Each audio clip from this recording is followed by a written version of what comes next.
years now. So he's one of those guys that like is hungry and also really easy to hang out and talk to, which are sometimes don't always go together. The way I usually describe it quickly, the elevator pitch, I guess. Yes, the elevator pitch.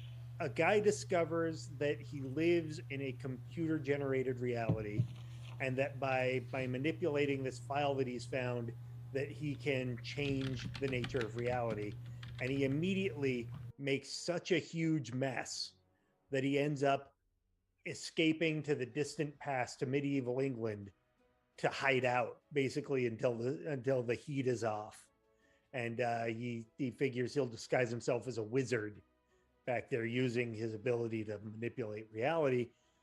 And immediately he finds an actual wizard. And then, discovering things about that wizard and about how the world works back there, that's where the story begins to unfold. But the violence is about a world in which there's a new kind of pandemic in which people break out in random acts of animalistic violence. So it opens with a lady shopping in like a Costco, looking at a mayonnaise jar. She drops the mayonnaise jar, picks up a bottle of Thousand Island dressing, and beats the nearest shopper to death with it. Then drops the bottle and selects her mayonnaise and just keeps going. So that's how this pandemic works, is you randomly just kill someone and then move on with your life. Which of course throws America into chaos, because at first, you're like, well, how do we know who has the violence and who doesn't? People are dying. How do we help them? By the time we get to a 911 call, someone's already dead, and the person who did the violence is confused and has no idea it happened. And then, of course, that gives a very good way for a woman who's caught in a domestic abuse situation to get away from her abusive husband. But the violence is about a world in which there's a new kind of pandemic in which people break out in random acts of animalistic violence. So it opens with a lady shopping in like a Costco, looking at a mayonnaise jar. She drops the mayonnaise jar, picks up a bottle of Thousand Island dressing, and beats the nearest shopper to death with it. Then drops the bottle and selects her mayonnaise and just keeps going. So that's how this pandemic works, is you randomly just kill someone and then move on with your life. Which of course throws America into chaos, because at first, you're like, well, how do we know who has the violence and who doesn't? People are dying. How do we help them? By the time we get to a 911 call, someone's already dead, and the person who did the violence is confused and has no idea it happened. And then, of course, that gives a very good way for a woman who's caught in a domestic abuse situation to get away from her abusive husband. I won a Scribe Award last year for a novel I did for another tie-in company, Red Hat Productions, who does the Adventures of Basil and Mobius, which is very much James Bond meets Cthulhu. So it's nice. Really fun stuff. It's guns and monsters and fast cars and loose women, and it's just wonderful stuff. It's very, very campy and great. And I'm writing stuff with Eric Scott to Be and Tim Zahn and Richard Lee Byers and Ryan Shippen, who's the creator of this fantastic world, and it's just wonderful. It's a real kick, right? To be able to say, I get to put words in Spider-Man's mouth or Wolverine's mouth or whatever. It's neat. But on the other hand, you also feel the pressure, because you're like, oh man, I don't want to. This is something that matters to me personally. Yeah. I also know there are a lot of fans out there, so if I screw this up, I'm going to hear from it. So, and rightfully so. I'm not going to argue with that. But it's tricky, some of the stuff I've done. I did a Marvel Heroes Battle Dice game for Playmates Toys that came out almost 20 years ago now. I guess maybe 18 years ago. And that actually had television commercials, and it was in Walmart and Toys R Us and Target and all that stuff. And I've worked on a couple different Marvel MMOs, just doing barks and dialogue bits. I ran out into my studio and I was like, I recorded the audition. And it's exactly it's the exact kind of thing that I want to do. It's urban fantasy. Right. It's, in the vein of Jim Butcher. Like, this guy looks like he has it together. This cover is really professional looking. Right. Everything about it was so perfect. And I was like, so I just went after him like crazy. So I sent it off, and then I sent off another take, and then I sent off another take. I sent like 3 or 4 takes, and it was like, they allow you to send a bunch of different auditions. So I just kept doing it. I was like, here's another take, Justin. Here's a different approach. And so like, it was so funny because I was like, I'm going to annoy the crap out of this guy. Oh my goodness. I hope he doesn't hate me, but I'm going to send another one, you know? So I just wanted it that bad. And so anyway, and then a few days passed and he actually got back to me really quick. He was like, hey man, thanks so much. This is great. I'm so glad you're so passionate about it. You know, like, oh, he's probably just being kind. And I think that it could be one of those situations where because I don't visualize very well, I'm hopefully working to write so that stellar visualizers have something, but then also visualizers like me who aren't visualizing as much, they also have something as well. So I'm hoping that I'm sort of finding a middle ground so that both of those types of readers can find something in my work. Right. And I think if I was just a stellar visualizer, I would just be sort of giving all the visualization that somebody like me would need, and you know, that might not be as good for people who can't visualize to the same level.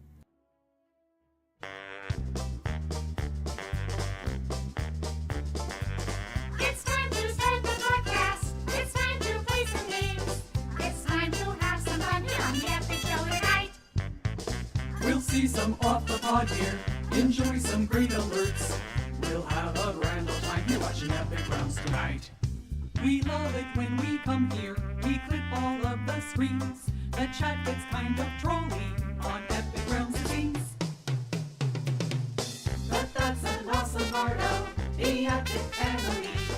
So let's enjoy the show now and start another hype train. We'll see the spicy chips fly on the most sensational, inspirational, celebrational, epicational. This is what we call the Epic Show.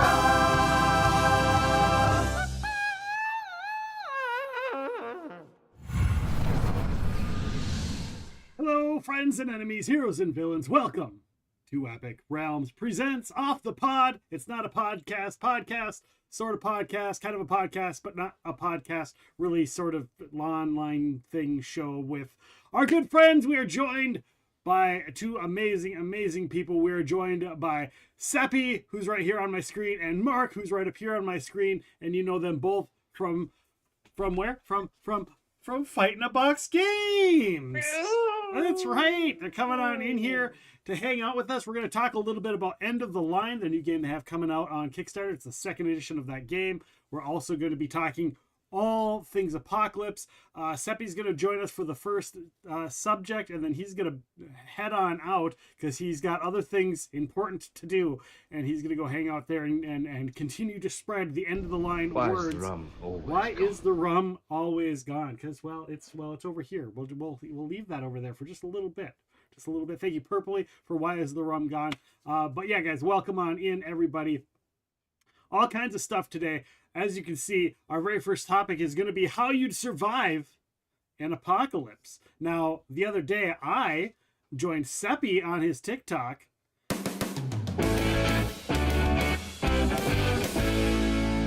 Purpley dropping a gifted sub to Arcane, and Cacker2 Toxic. Thank you for the gifted subs to those two. Appreciate you, Purpley.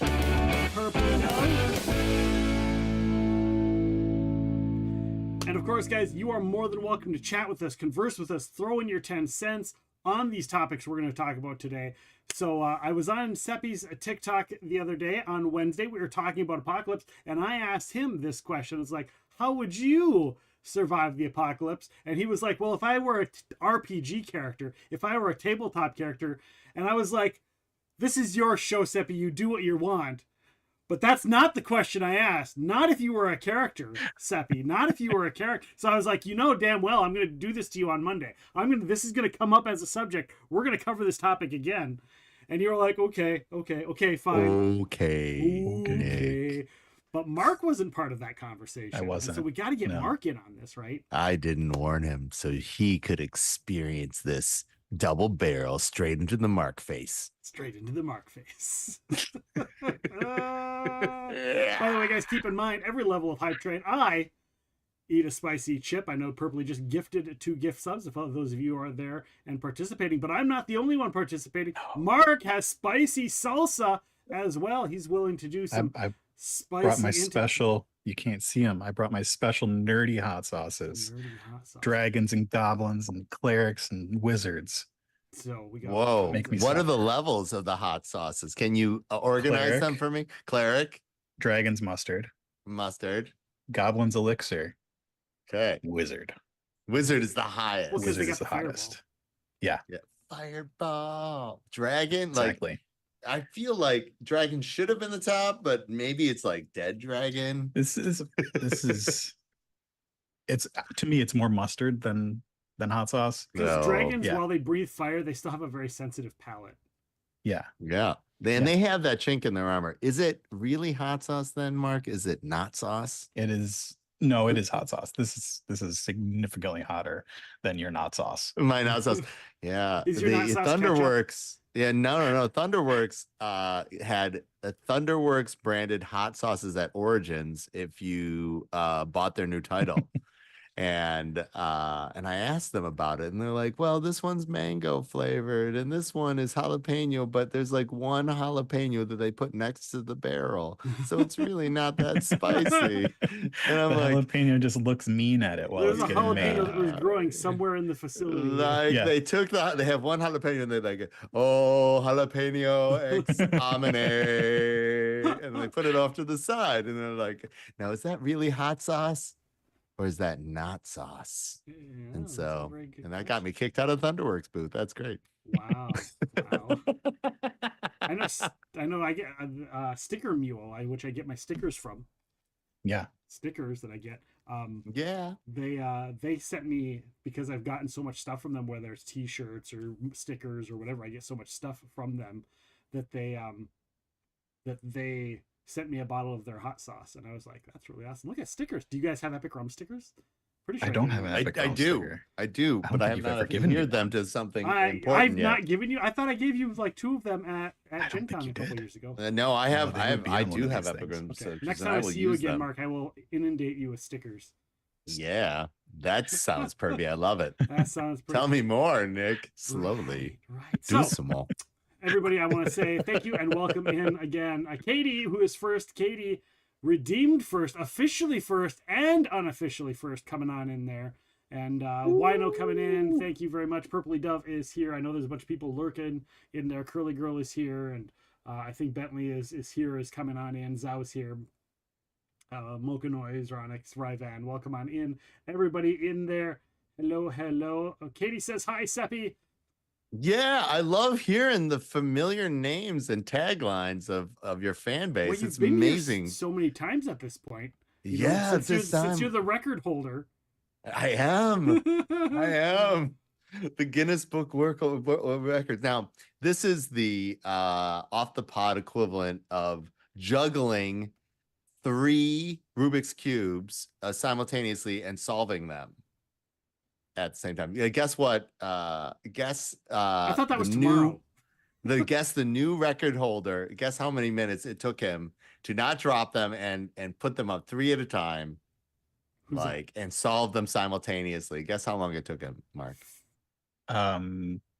6.2 seconds. Close. It was 2 minutes. It was 2 2 minutes of minutes. Okay, constant okay. juggling and solving the Rubik's cubes, and he is the new world. Yeah. So there is somebody who's Was there a dedicated previous themselves. world record for that? Yeah, I think there was. I think it was a little over 2 minutes. I wish think I he were beat it smart by- enough to come up with these world records and be like, oh, I have one that nobody's done before. I want to be the world record holder. Right? Like, but yeah, the Guinness Book, like, I felt like I've dedicated myself hard to a task that a very few people could appreciate. Then this guy did this thing, and I'm like, I can't even compete with that. That's just like, that's crazy. Like, I don't even know how to juggle. Like, I've tried. I'm just really bad at it. Let alone solve a Rubik's Cube. I don't think I've solved one in like 40 years. I learned that there's an actual trick to it. There's an actual There is. trick. So Yeah. look it up. It's like you have to do the top one and the side one and the bottom one. And then you something like pop that, one and you off, do it. and then you reassemble the You whole take it thing. apart. Yeah, you Just get a bunch reassemble. of stickers. You paint the stickers. Call Sticker Mule.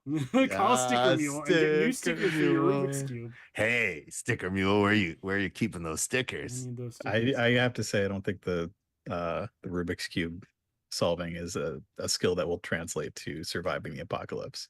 Yeah. I think it will. Like, can you Seppi's out here imagine? building bombs that the only way to turn them off is to to do a Rubik's Cube them. Rubik's Cube in 32 seconds. Yeah. Yeah, the little bomb bots, and then you got be casual. You got 3 minutes to dissolve these bomb bots, and they're not going to leave your orbit. So you got to. This is the next game, by the way. This is the next game.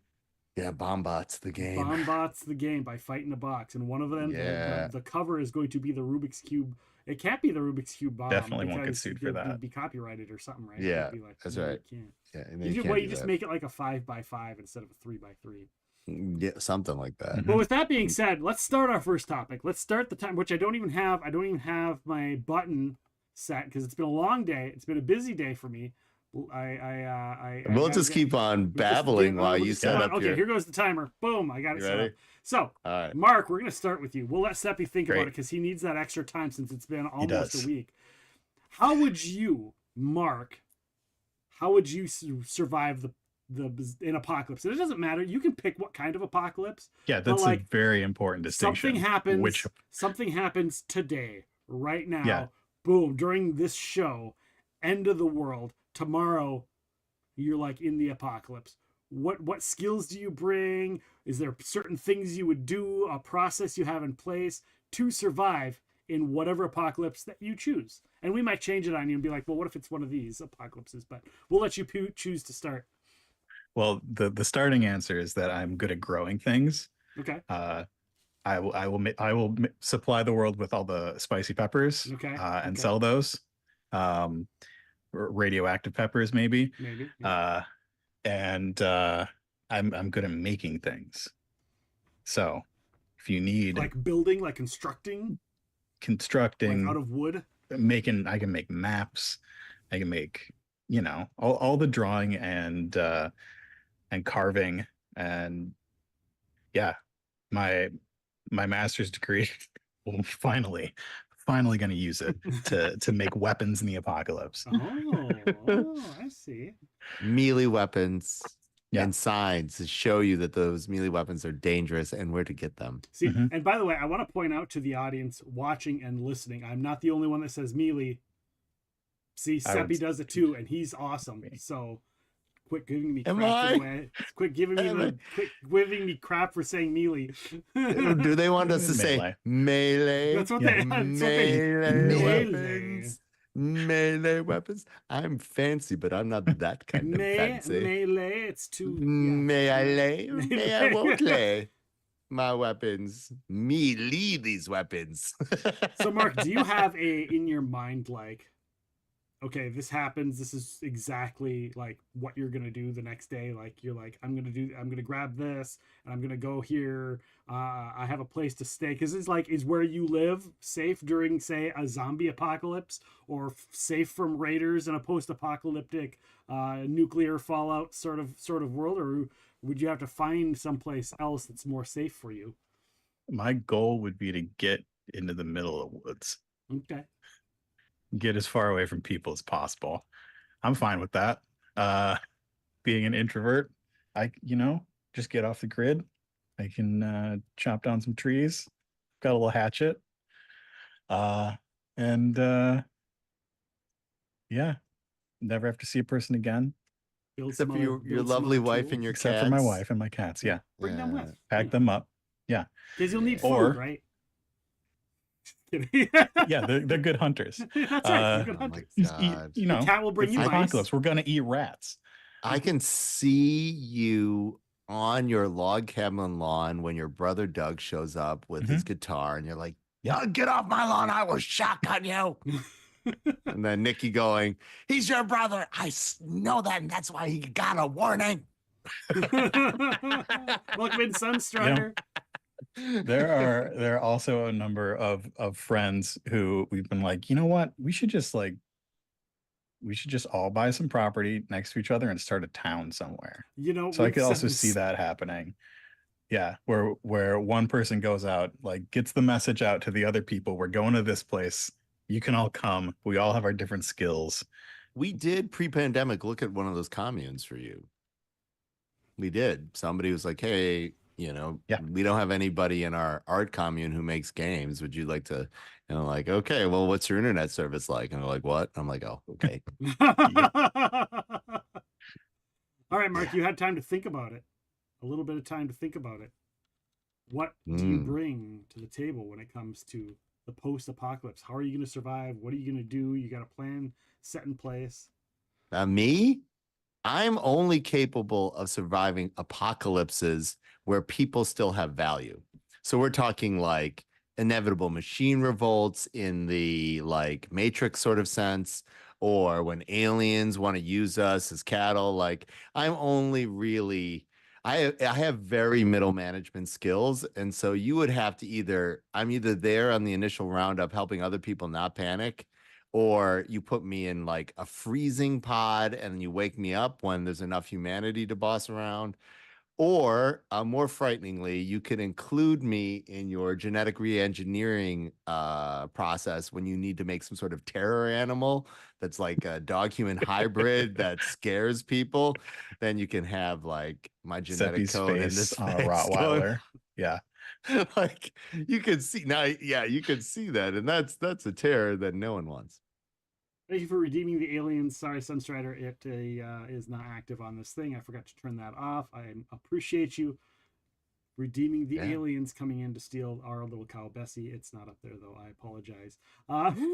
Seppi, don't you? I mean, you had to have learned your brief time in the military. Didn't you learn any survival skills that would help you out in this post-apocalypse? I have very good civilization has just started. What is our like second upgrade skills, which are like plumbing and power and use of firearms. These are use like, of firearms is probably one of the best ones. You're gonna have to fight off raiders. No. Avoiding raiders is the best one. Like being in a situation where you don't have to interact with raiders is the best skill. Like, yeah, a skill that you don't want to have to use isn't a great skill. But if it's your life or not, you might not have a choice. You might not have a choice. I would rather use my marksmanship to shoot radioactive roach elks for the purposes of like us getting fertilizer that we need to grow like the things that spicy peppers that Mark's gonna go for. The spicy Mark's spicy peppers. Yeah. Because even in the apocalypse, doing bad things to bad people is still doing bad things. That's true. And I have a lot of skills that are bad. I don't want to use them. I don't want, like, my ability to use an assault rifle. I'm good. I can tag a human-sized target from a really far up, but I don't want to do that. I don't want to do that. But what if somebody's coming for your games and they're going to take them all away? They can have the games. You've got to defend this comes in in conventions all the time. People are like, Seppi, what if someone steals your games? And I always say, then my games are worth stealing, Nick. I'll take any upgrade from landfill, Nick. Any upgrade. Isn't landfill kind of a downgrade though, really? Yeah. Here's the thing. I go in to, not to get off topic here, but name of the game. I go into the half price books and they have a shelf of board games. They have a wall of board games. I never see a fight in the box game in there. No, they never have fight in the box games there. People do not turn in their fight in the box. They keep their fight in the box games, people, and you should too. Yeah, like specifically B-size boxes. Right. Yeah, absolutely. But I love this as a question, right? I have tried multiple times in RPG land to run RPGs where people play some version of themselves. Oh, I do it all the time. And usually it gets too personal or too weird. And so now I always make people realize it's a funhouse version of themselves. Like you slightly up, like, but then people don't have to worry about adjusting. For since you've been on the TikToks for this month, we're talking about our favorite apocalypses.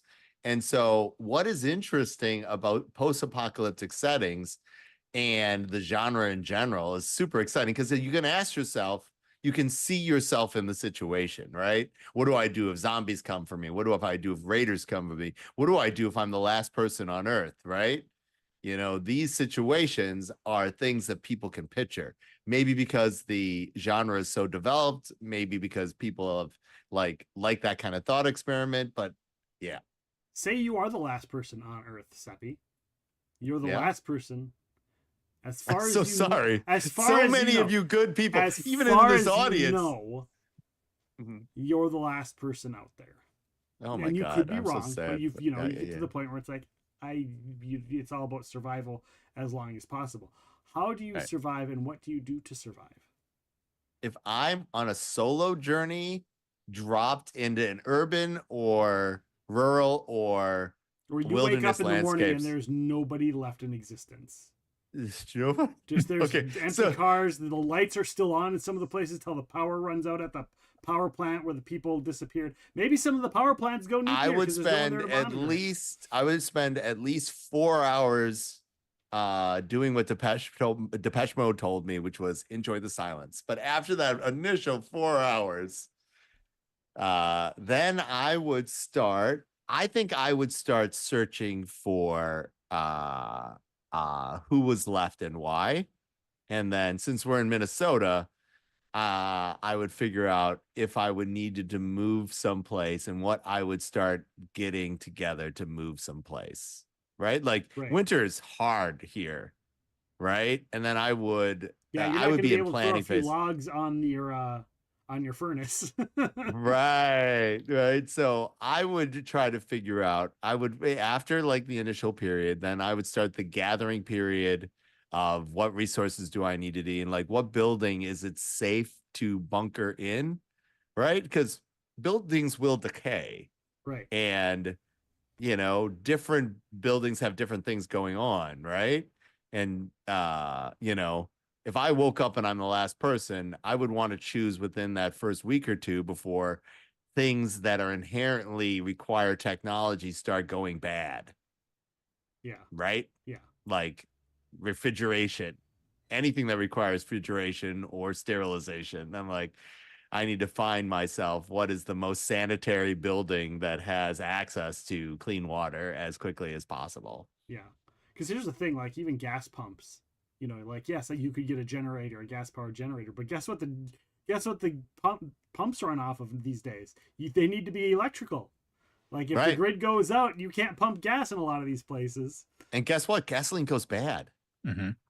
Like what people don't realize is gasoline has an expiration date. Yeah. We don't normally run into it, but if you've ever run into somebody who hasn't touched their lawnmower in X number of years, you realize gasoline and oil, they go bad. Right. What about you, Mark? Last person on the planet. What are you gonna do? And I'm sorry sorry for your loss. Yeah, I'm gonna go similar to Seppi, but I think I'm gonna try and go places I haven't gone before. I have no commitments left. I'm gonna walk in the Grand Canyon. We still have to deliver to all those backers. We do. We still have to deliver to all those backers. My expectation so this is the postman now. Yeah, no, like seriously, if anybody is left and they filled out a backer survey, because if you don't fill out your backer survey, we can't help you, right? But if anybody did, my expectation is disappeared me is that you would deliver the one copy of Princess to Those things are heavy, Seppi. Yeah, it's 8.5 pounds that you have to deliver to Singapore. Yeah. Honestly, Seppi's sitting there on Amazon giving reviews. I never got my package. Gosh darn it. Yeah, no, that's the case. You need a quest. As a human, we need a reason to live. And Mark loves a project. I love a project. Yeah, just to give us a reason. Like he would pick something out of the pile of things to deliver to someplace he's never been and do the thing. Yeah. Right. My new project is visiting the places I haven't been. Yeah. Yeah. Yeah. I'd probably try and. Are you going to draw them? Are you going to photograph them? Are you going to leave a little sign that says, Mark was here. If you were here too, leave a sign as well so that I know someone's left. Like, I'm probably gonna have a few sketchbooks, yeah. Motorcycles. Sure. I'll teach myself how to drive a motorcycle. yeah, That seems pretty my Probably wouldn't teach post-apocalyptic. myself how to ride a motorcycle, and here's the reason why. If it goes wrong, I don't have a hospital to go to.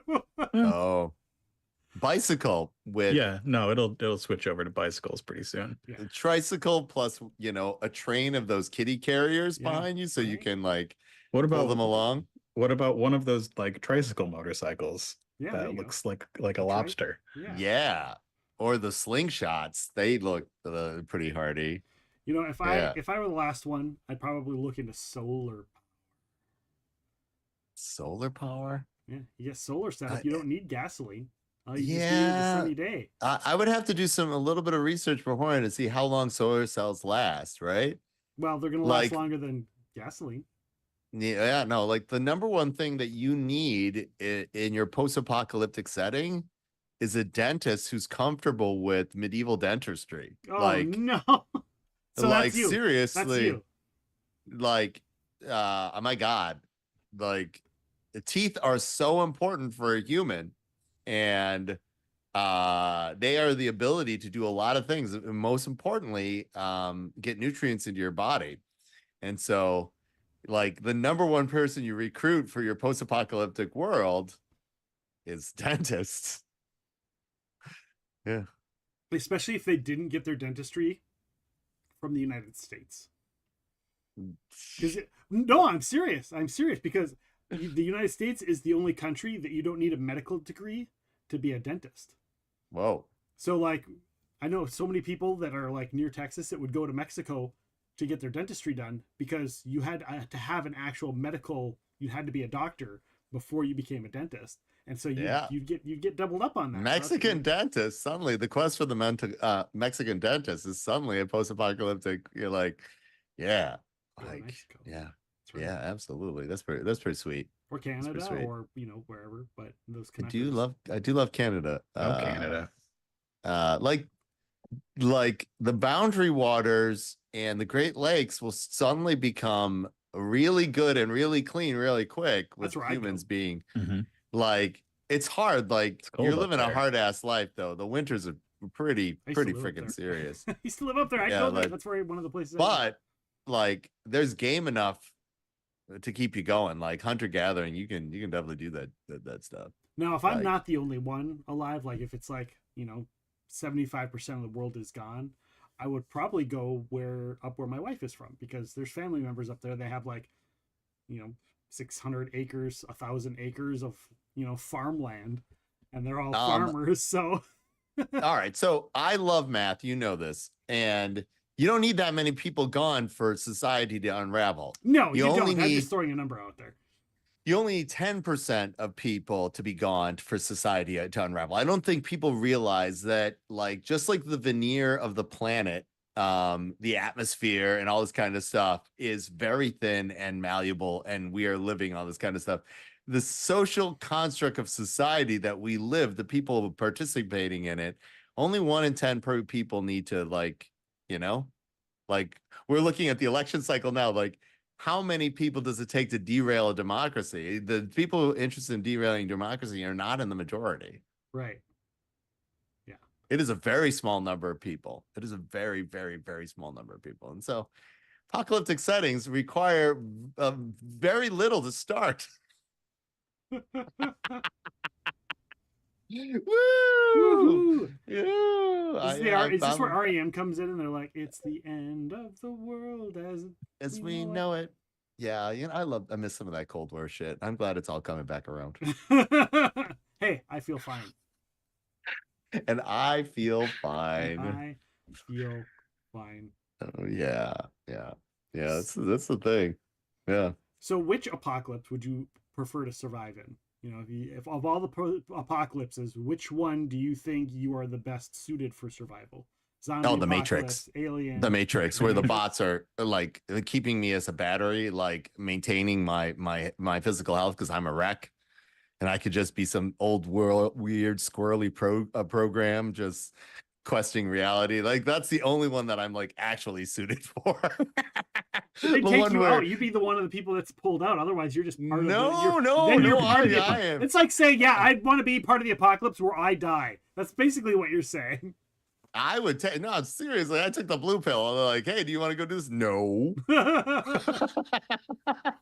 I will be here. I will be one of. That is the cheap answer, Seppi. No, That is the cheap no, it's answer. harder to be. It's harder to be an insurgent and live in the system. Like I'm designed to live in the system. Oh, so you'd be fully aware that you're in the system, is what you're saying.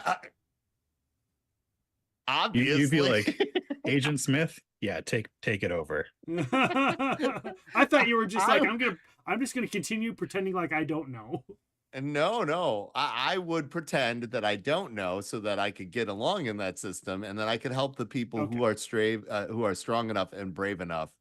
Like, can you imagine the terror of living in a system that you know is a lie? I'm the guy who's suited for that level of internal mental gymnastics. And then you don't have to worry about shooting people. Hey, that is the timer for our subject. But before we go, we're going to let Mark also answer this question. Part of the how would you survive an apocalypse? Which apocalypse would you think you are best suited to survive? Okay, it's more obscure, but have you read or watched Station 11? Okay, so the world has ended because of a widespread virus. Okay. Barely anybody is left alive. 16 years later, groups of people are coming together and restarting small communities. And it's really about connections between people and storytelling and appreciating what does exist while appreciating what did exist. Like preserving the past while looking to the future. Ooh. It's more of a hopeful apocalypse. Okay.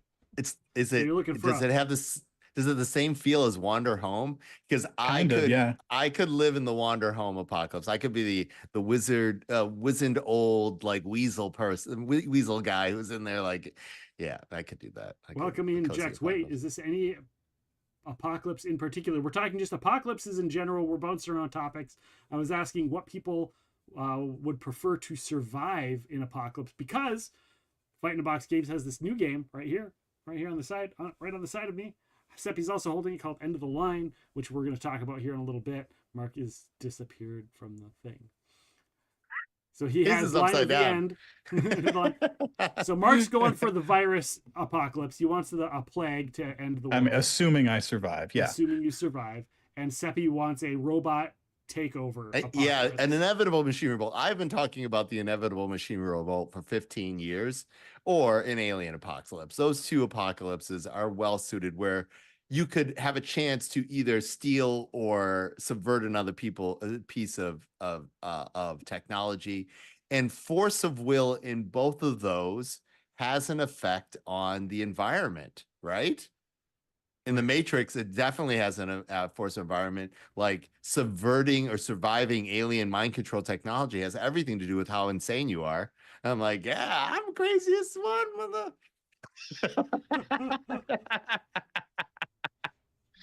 Yeah. Oh, that's great. Yeah, well, this is good. Guys, we have ended our first topic, and our first topic was, how would you survive an apocalypse?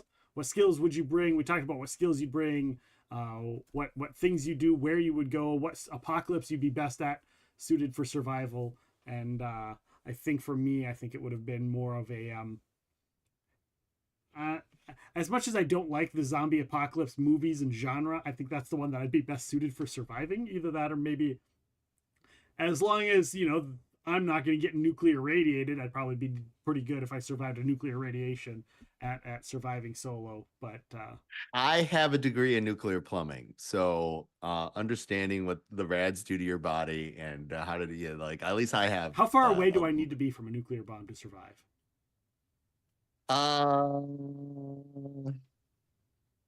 Farther than you think, closer than you think. Farther than you think, and closer than you think? Yeah, it depends on the flavor of bomb, right? Dirty bombs versus other kinds of stuff. And strawberry. Like, yeah, like the type of the type of bomb it is has I everything love to the do half with. second delay. Jack says, It's a God, a flavor. zombie apocalypse, I'm screwed. It just nuke me and get it over with. And Red said, I'd already decided I'd go live in a Walmart or a Costco or something similar to that. That make sure you clean it up and you board it up. Like you must immediately make sure you are. But better than a Costco or a Walmart, which everybody knows, best to go to a distribution center for those places. Yeah, big warehouse. They have no windows. They're made to be locked up. They have cameras on the outside. They look like fortresses. And unless you know what's in there, which is everything that Costco or Walmart already has, then you will be left alone. If you can get into the Mall of America and it's safe, you can defend Mall of America. The pretty Mall. good. The Mall of America is freaking, it's a fortress. People don't even realize how that's set up. If they go into lockdown, nothing. Oh yeah, the level of tunnels underneath, it's almost terrifying. But I must go now, Seppi Nick, must go. because as we say, we should split up. We can do more damage that way. Yes, Ghostbusters reference. 10 points for Seppi. We might even count this as a full episode for Seppi after that. We are because I will live on. All right, Seppi. Well, take care of yourself. We will see you tomorrow. When we return tomorrow, and we're going to be demoing this game. So thank you for being here. And Mark's going to take over in your stead all by himself. It'll just be me and Mark. Oh boy, that means you have to answer these questions faster. Yeah, bye. Bye. We're going to switch on over here. Boom. Oh, look at this. Our little name thing isn't our little thing because Zoom reset itself.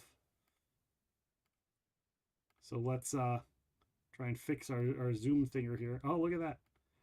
There I am. There no, that's you. We're in the wrong thing. There we go. Boom. Fixed it. Welcome on in, Miso Authority. Thank you for being here. Appreciate you being here. It suddenly got so quiet and so quiet. So quiet. It's peaceful. It is a little peaceful. Yeah.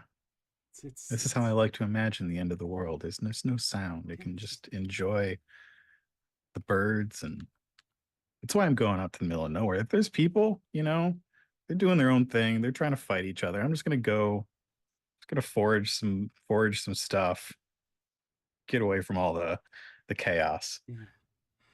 So Mark, we're gonna continue with our topic.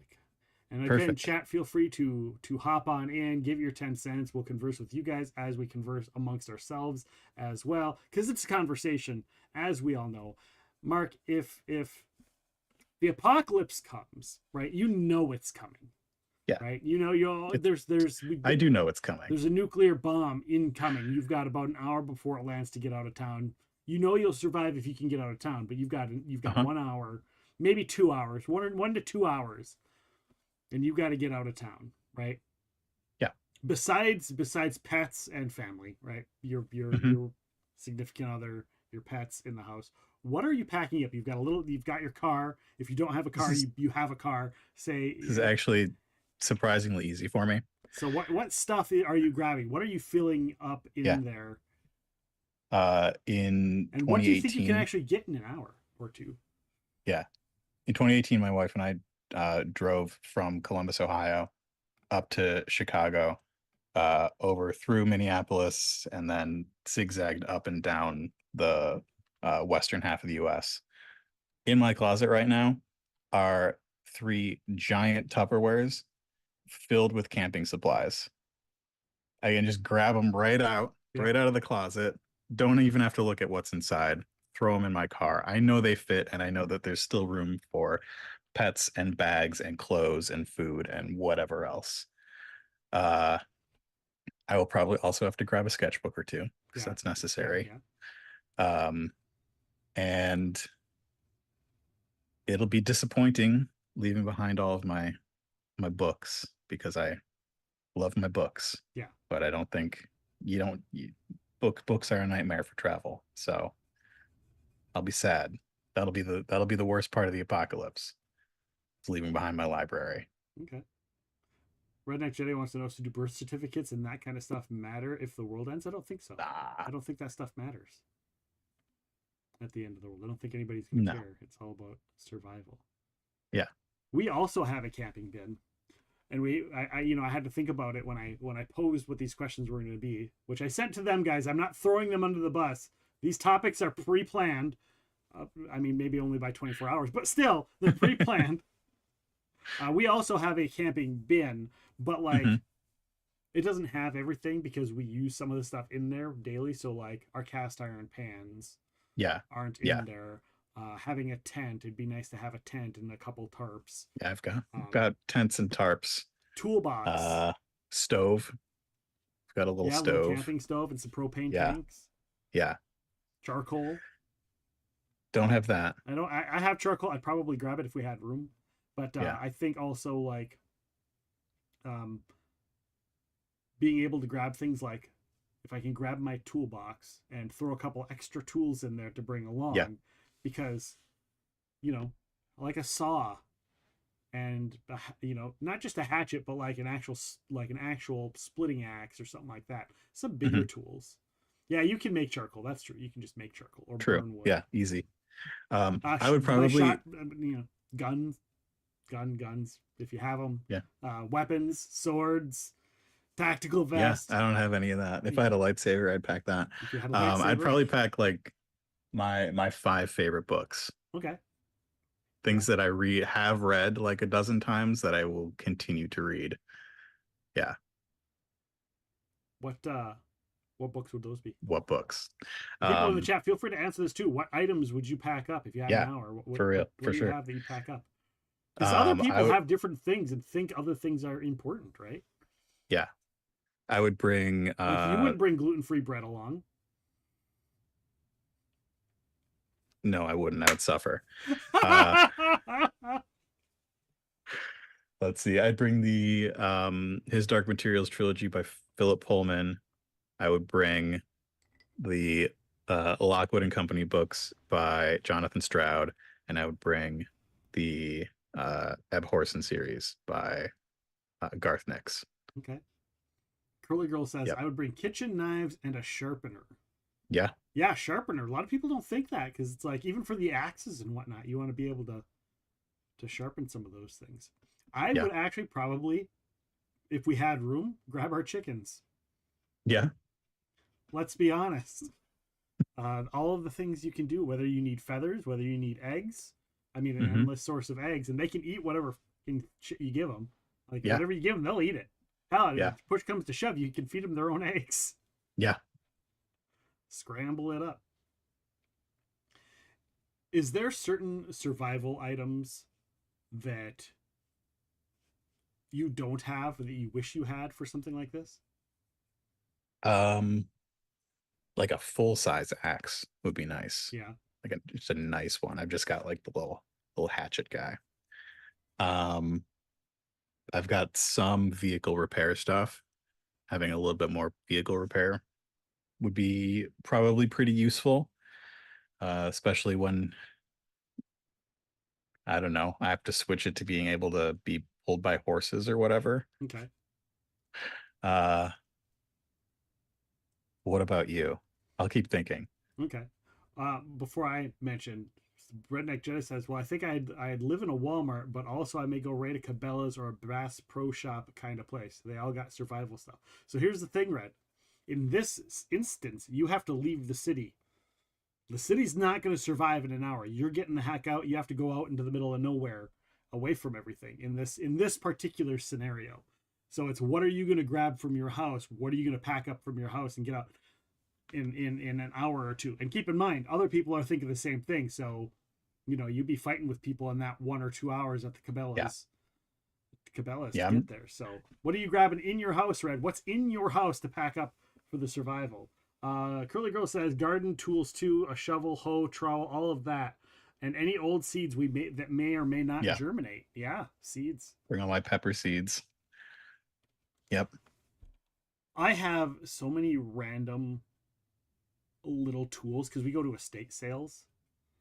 So I'm constantly running across like things and I'm like, I don't know what this is, but I could use it for this. And so I'd probably grab all those random freaking tools that we've got. Or if you need a tool for one particular thing and you're like, oh, I wish I had this. We've got a set of files. Like, yeah, got a big file, we've got little tiny files. Yeah. Does it really matter? Will it be gridlocked if you try to take a car? I'm gonna say no, just because Well, everybody's otherwise going to be on the this makes this whole highway. conversation a moot point, right? Yeah. So once you get out like 20 minutes from the city, you're probably Or okay. that's what, or As maybe long as we're you're even not on taking the that highway. into account, right? We're taking Yeah. that into account, that's part of the travel time of the 1 hour. That's why you need to go now, is so Yeah. that you don't have to worry about being gridlocked. Yeah. My Blazer has 4-wheel drive if I need it. Yeah, what kind of a vehicle you got there, Mark? What are you rolling with? I've got a in the little Apocolypse? hatchback. You got 4-wheel drive on there, or Oh no. no? But you got But storage I've driven in the space. desert with it before, so I believe in it. Yeah, got storage space. Is it a 4-door or a 2-door? 4. 4-door. So you got space. You're basically a Lots of space back there. You're Yeah. not quite a station wagon. Do they even make station wagons anymore? I don't think you'd call them a station wagon, but they totally make station wagons. They're just SUVs now. They're Just SUVs. like So they're just taller. different They're like, shaped. Or yeah. we have a Jeep for our house. I would bring the boat, for crying out loud. Yeah. Hook the boat up. Yeah. I'd have twice as much room. Yeah. Hook the boat up, throw fishing stuff in there. We could fit a whole bunch in there. For us, it's less about what we wouldn't be able to bring and more about how much time What you we should. have. Yeah. Because, between a Jeep and a boat that's empty, we could fill that with whatever the hell we want. Coolers, ice, food. SUVs and CUVs are lifted station wagons. Okay. All right. Station. Where are you going in this scenario? I think up north. Whether it's the Boundary Waters I mentioned, I spent many years on the Boundary Waters. I might go up to where my wife's family is. Like I said, they've got a big plot of land, but again, they're near a larger city as well, so that might be an issue. Who knows? But that would be kind of where I would take things. Okay. What about yourself? My brother's like 50 miles north of Pittsburgh. Okay. Which is central to a lot of the people that we know. So that would probably be the best place to go. What other people do you think, what other people do you know that are like going to be key to survival? Are there people that you need to pick up along the way that you're like, we need this person to help us survive? Oh, yeah. Go and pick them up and pack them up. You're packing your friends for the apocalypse as well. Yeah. My friends Sarah and Aaron with their 2 Broncos and motorcycles, and yeah, they would survive the apocalypse for sure. Yeah, they're coming with us. Nice. Okay, so you got all the stuff we just mentioned is all packed up, right? All packed up. Redneck's Jedi says, I know I can get from Kansas to Canada in under 24 hours. Wow. Oh. Sunstarter said, when AMC debuted the Eagle in the 80s, that's what it was called before our new times. Oh, the SUV and CUVs used to be. I don't. AMC, the American Movie Classics, American Movie Cinema. I don't. Debuted the Eagle in the 80s. I don't know what's going. Do you know the reference? Do you get the reference, Mark? Are you Googling it's a station wagon. It's like one of those wood panel side ones. Oh, okay. But like taller. Oh, okay. Gotcha. Of course, you got to be able to get gas as well. Well, Saskatchewan at least. So he'd get at least to Saskatchewan before Canada. So you got your stuff packed up, Mark. You got your all of your things. You grabbed it from your house in under an hour. In fact, all of the things you mentioned, right? You got all of them packed up, and suddenly you have a trailer. Yeah. Much like I have a boat. Mm-hmm. You have time and you have extra room. What other stuff are you grabbing? Like you just ransacked your house. You're running through. You're throwing boxes. You're like camping stuff, knives, some you mentioned you wanted to grow plants and stuff. You need to grab the seeds and the plants or whatever you got. Now you're like, at that point, I have time. We packed really quickly. I have a little time. I have a lot of room. What else are you grabbing? I'm grabbing the plants that are already growing. Okay. Work put into them that I don't have to do in the future. More cooking supplies. Got lots of pots and pans and knives and stuff that would be useful. Maybe my bed. Yeah. So I don't have to rely on maybe some clothes, blow up mattress, or wear the same thing every day. Sheets, That's fine. bedding, pillows. Yeah. I mean, that stuff's useful for more than just bedding too. Like just having random cloths around. And we have my wife Nikki sews, so like get her sewing supplies and all that good stuff going too. Yeah. Curly Girl says, if there's extra room, I'm grabbing my yarn and needles. Yeah. Yeah, because it's like being able to bake clothing and sew clothing. God, I would grab our spinning wheel. Like, we have a spinning wheel. I fixed it so it works. We have yet to use it. Yeah. But, yeah, grab the goddamn spinning wheel, because, I mean, we've got a brush. We've got a dog. Let's make clothes. It's probably not exactly quite the right type of fur, but you make do with what you can, right? Yeah. Yeah, it might work.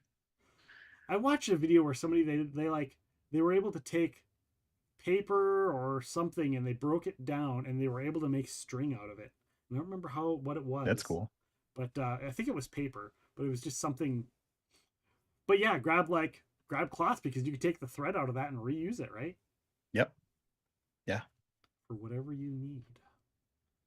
Yeah, you almost need to get one of those old-fashioned sewing machines, the non-electrical ones. Yeah.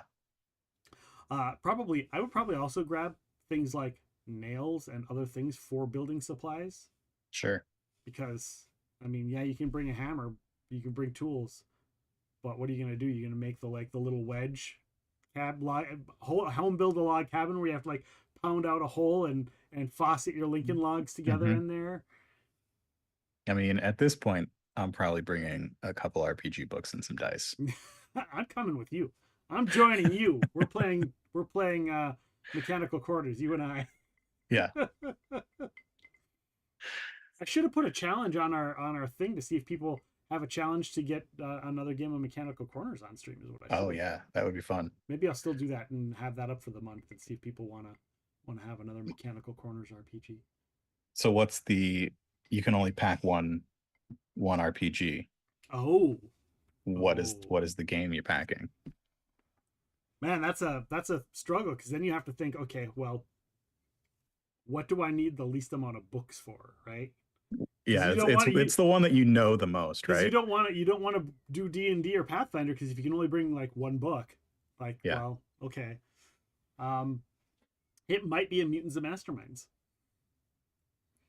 It might have to be Mutants and Masterminds, because the possibilities are pretty limitless. Mm-hmm. And if you want to play a D&D game, then you can make all your characters that thematical.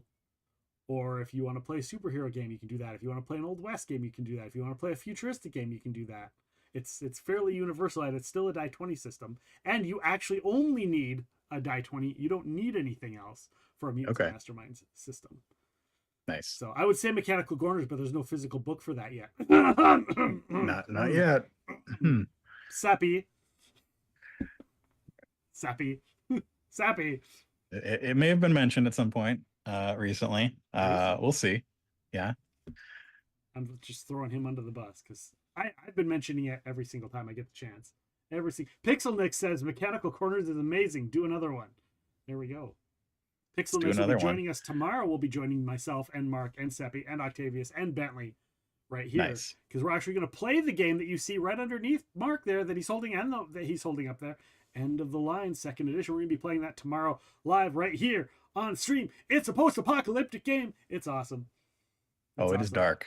It's going to be fun. It's going to be fun. I played the first one and I was not able to get it. And then it sold out because it was so popular. So I will happily buy a Mechanical Corners book or 3. Ooh. Right? It's a okay. really good game. Just need to Nice. can't we just Kickstarter? Can't we just do another Kickstarter for that? An Just- RPG fight in the box constant Kickstarter, Kickstarters. mechanical Yeah. corners, hardcover. Plus both of the supplements that I wrote in the book. Yeah. And here's the thing: you have people that will probably write good reviews. Like you could get like True. I don't know who's played the game, like an Ed Greenwood and Eric Scott to be Yeah, Chris Jackson. True. I mean, you could probably get some reviews for some people that you know, have played it. Write a little forward in there or whatever. Yeah. So. That's cool. We have gotten off of topic. Pixelnex in Yeah. chat there. Pixelnex, if you're packing for the apocalypse, what are you grabbing from your house right now? You got 1 hour to go. What board game? You get one board game and not a fight in the box boy. board game. Can't be a fight in the box board game. You're packing for the apocalypse and you have room for one board game. What board game? One board are you game. bringing? Oh, Besides, you don't man. need to do fight in a box games because you can just recreate those. Yeah, I can just make new ones. That's the thing about the RPG. Like, why would I don't need to bring an RPG. I just need the dice. I would probably bring Point Salad. What's that? Because it's easy to teach. Everyone can play it. Your cards are double-sided. One side has a type of food, type of vegetable. The other side has a recipe. You can take 2 cards from the center, or you can take a recipe, and you can always flip one of your cards in front of you over to show the recipe. You can't flip it back. The recipes have I'm calling them recipes. They're not actually recipes. They have point values for the various vegetables. Some of them are positive, some of them are negative, some combos are positive, and you just try to get the most points at the end of the game. It's very fun. It's very easy. Okay. Cool. Yeah. Honestly, I'd probably bring a deck of cards. Just bring a deck of cards. Bring a deck of cards. You can play an Actually, RPG with a deck of cards. You know what? I'm going to double down. There is a game that is from Prolific Games that they made a while ago called Tricked Out Hero, which also comes with a deck of cards. So Okay. Double down on that. Not only do you get a deck of cards, I think there's 2 deck of cards in there. You get 2 deck of cards, plus you get a whole nother game in there, and it comes with scenarios and stuff. So, but another game that gives you like scenarios, like a Pathfinder card game, could be something good. Or you don't want a legacy game because while they're going to last forever, You can only play it once. you can only play it once. So You just have to make a new game out of the finished legacy game. right. Pixelnex says Drunks and Daggers. I don't know if that's a board game. Actually, I do. It's not a board game, but still fun. Yes, and if you get Tricked Out Hero, and if you bring Tricked Out Hero, you'll get a picture of Nick as a pirate because Captain Maxwell Drake is a villain in that game. Is one of the monsters you have to fight. So lucked out with that. That's cool. What is Drunks and Daggers? Is it an RPG? I'm not familiar with it. Pixelnex, help us out with that. My Go ahead. gut reaction for bringing an RPG is one of my favorite systems, Genesis. Okay. But then I've also played so many good Powered by the Apocalypse games that I might have to pack the what is it, Dungeon World or whatever the original or one of the original Powered by the Apocalypses is. Okay.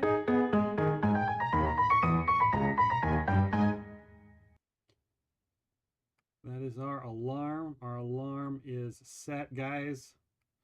It has gone off. And our topic of packing for the apocalypse is over. Guys, just so you know, the Kickstarter hasn't started yet, but we are going to be doing, they are going to be doing the Kickstarter for the game that we were talking about earlier, End of the Line. The link is right there. Nightbot's not sharing it apparently, but the link is right there. You guys can go ahead and click that and make sure you get notified when End of the Line goes live.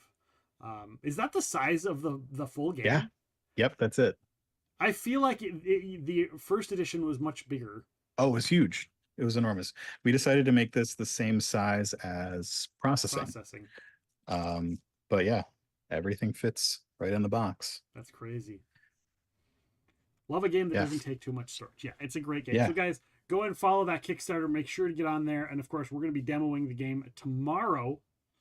We're going to be demoing it tomorrow right here on stream. So if you want to get an idea of how the game is played, what it's like, what we're looking at, and just hang out with us, because it's going to be like herding cats, because it's going to be me and Mark and Seppi and Octavius and Bentley and Pixelnix all in one place playing the game, end of the line, live on stream tomorrow. So we're going to be doing that tomorrow. So make sure to follow us for that. Of course, tonight we're not even done, guys. We're not even done. We've got 2 more topics. We got 2 more topics left to come. We're going to take a quick break here because it is break time. We've gotten through our topics. Mark is here with us. Seppi's with us earlier and had to go. And yeah, we're going to continue this thing. We're going to talk a little bit about End of the Line itself, how the game works, what it is, and give you an idea about it. And then we're just going to kind of do the whole potluck thing at the end, where who knows what we'll talk about. Who knows what we'll talk about. So come back and join us here in about 10 minutes right here on Epic Realms. We're going to run an ad. Stretch your legs, stretch your back, get something to drink, get some food, and we'll see you in just a few.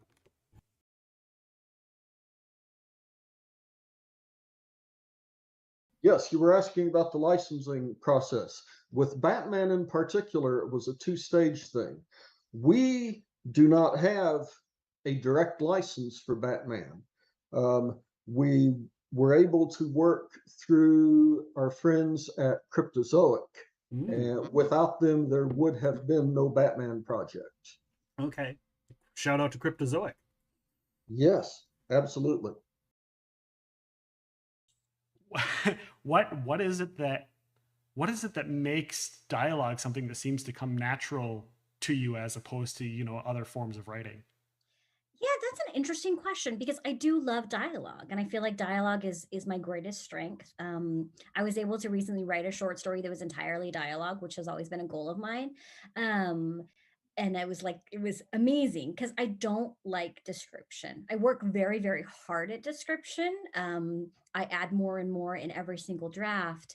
But for me, dialogue is what comes the most natural and the easiest. And I think it's because you'll hear a lot of authors talk about how they see their books playing out like movies, and they're describing what they're seeing. I'm not a visual person. My books are words. That's all they are.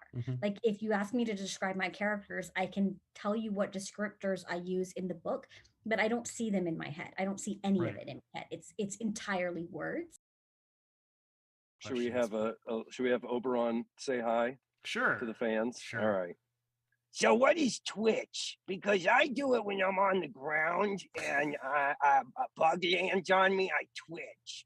Is that what it, does everybody just go and you're just like I don't understand what it is. Like, is it that they're hungry and they need sausage, so they're just like Twitch? Is it like a bunch of people who used to do meth? I know, that's tweakers. I don't know Twitch. So, Excellent. What can you tell us about it? Okay, so you had Chris on last week. We did. He described it. I don't know if I'm going to describe it the same way, but here we go. So, Basil and Mobius is an urban fantasy series that would happen if Indiana Jones and James Bond teamed up to go do a series of missions for a Cthulhu monster disguised as a person.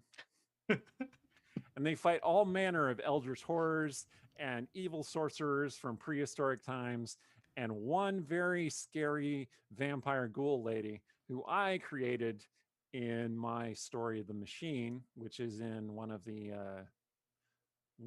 Basil and Mobius books. I think it's... Because this series kind of sounds like it's Hells. an accumulation of the themes of all of the stuff we've covered so far. What's kind of your style when you're putting it together a story? Or are you kind of a mix mash depending on the situation? Yeah, I mean, I always say my process is chaos. Okay. That's a good thing. I'm writing that. I'm adding that to the list. Yeah, my process is chaos. It's different for every book. Different books have different needs. Like, for example, with the Anti-Darken books, because they were historical, I had to do a tremendous amount of research, and I did have to outline those because I was hitting certain historical events, and I needed to make sure that I had the timeline that I wanted and that I was hitting the things that I needed to, but that also the story made sense and was a compelling story using those events. So those books took me a lot longer to write. They were maybe a 3 or 4 month draft, and then obviously a lot of time in revision. Then you have things like The Dark Stumbles of Frankenstein, where I had the idea for a while, I had noodled around with things, and then once I actually figured out what the draft was, 7 days. That's something I like doing whenever people, tag me in like the urban fantasy Facebook group with like 30,000 members or something. Yeah. Someone will post about me, check out this book, which is awesome. I love seeing that. And then, I'll just randomly type in there, from a completely non-biased point of view, I like it, or someone will say like, oh yeah, I really like that book. And I said, and I hear the author is so extraordinarily humble as well. And not everyone catches that it's me who's the author. But when it took me a second. I saw it and I was like, oh yeah, I got to make sure. Wait a second. I love doing that. It's a lot of fun. That said, in Fight and Flight, the one with the dragons, I did create a team of several Scottish Highlanders just to force Luke to do 4 different Scottish voices at the same time and have them have a conversation. And of course, being Luke, he knocked it out of the park. But yeah, I did deliberately try to throw him a curveball. And that's hilarious because so we've had a handful of Luke authors on, and I can say, well, I can't officially say, but I'm fairly certain that every single one of them has done that at one point. Like, I just want to see what Luke does with this. I'm going to put a city in here that is not pronounceable and see how he pronounces it. And of course, everybody's same thing. He knocked it out of the park. So, you still going through that process, or is it a lot more just you because they trust you with what you're doing? I think there's part of it that's trust, but the industry as a whole has shifted away from as little amount of hands on the product as possible for cost. So cutting out directors. So we used to have, grew up in a studio system and started my, in a studio system. So there was a director, there was a casting director, there were producers, then there was a director, there was an engineer that was just running Pro Tools and the program, and then there was the voice talent. So you had all these people, and then there was post-production, and they would run it through someone who's listening just for mistakes. Okay. So it was a whole kind of thing, and it was great starting out because the directors were oftentimes narrators themselves. Vice versa. So I learned like so much by being able to work with people who already had years of experience. Are you familiar with the term pantsing? Yes. People are outliners or pantsers. They write by the seat of their pants. So I had a vague idea of this novel I wanted to write in my own world. And I just sat down and started writing. I mean, pantsing for some people means something completely different, but I know what you mean. In the writing vernacular, nothing to do with actual pants.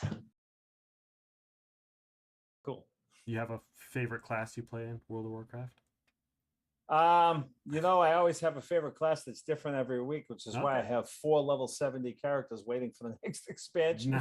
Nice. I like the Warlock. I use my Warlock for soloing because they're so overpowered. It's insane. I use my Paladin as my gatherer for herbs and mining because a Paladin, you can't kill them. Yeah. They're boring. It's a protection Paladin. You can't kill them. I'll stay alive. You're not going to kill me. But 3 hours later before I kill you, but I will. Since I last saw you, and I was like, yep, let's play. And it was super fun. It takes 2 minutes to play, maybe like 2 to 3 minutes to play. It's high stakes. You get some grills, and you're just trying to make the best sausages you can. Sausages have ideal lengths. You try to get them into the buns. There's no double entendres whatsoever. No, And none. so I'm here for it. yes. It is one of the more fun games I've ever made. It's stupid as heck, but it's really, really fun. And if anybody wants a copy, we put it and all of our other stuff on sale recently, which will last not too terribly long. So if you want a copy for not so many dollars, jump on our website at shop.loansharkgames.com and you can have your own sausage party in your own house. Nice. Run story. I got to write Sparrowhawk for them. And then I got an email from IDW, from a great editor named Denton Tipton, who was in charge of Star Wars Adventures at the time. I was the only person who had read The Last Jedi script because I had to read it to write Phasma. And he was like, hey, as one of the only female comic writers on the entire world who knows who Rose Tico is, could you write us a comic? And I was like, yes, I could. Thank you. Nice. So that was my aim with IDW, was that I was the only female comic writer who had ever read the script, and no one else was allowed to read it. So I got to write those comics, which. Hey, I want to do your books, or did somebody else kind of connect you to? He actually rescued me from Bahrain when he was in his army days. Okay. And he took a helicopter in.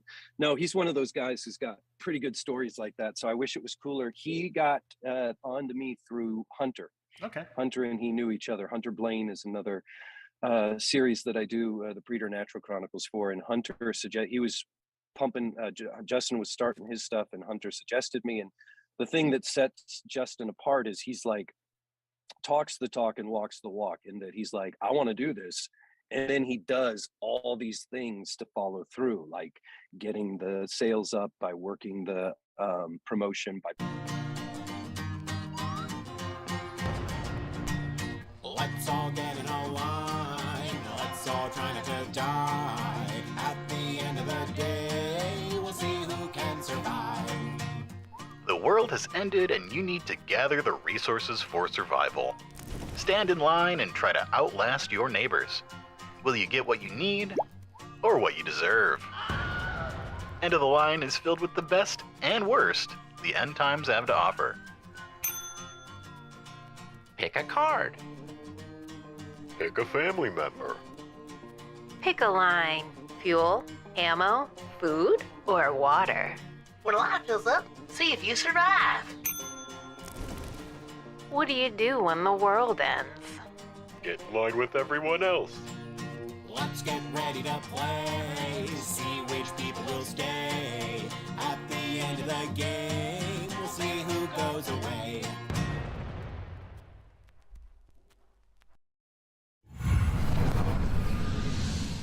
Hello, everybody. We are back. That is the little trailer, little sneaky peek for End of the Line coming to Kickstarter, coming up right around the corner. There it is, End of the Line. The Kickstarter is not yet live, but it will be very soon. Wednesday, right? Wednesday? Tomorrow.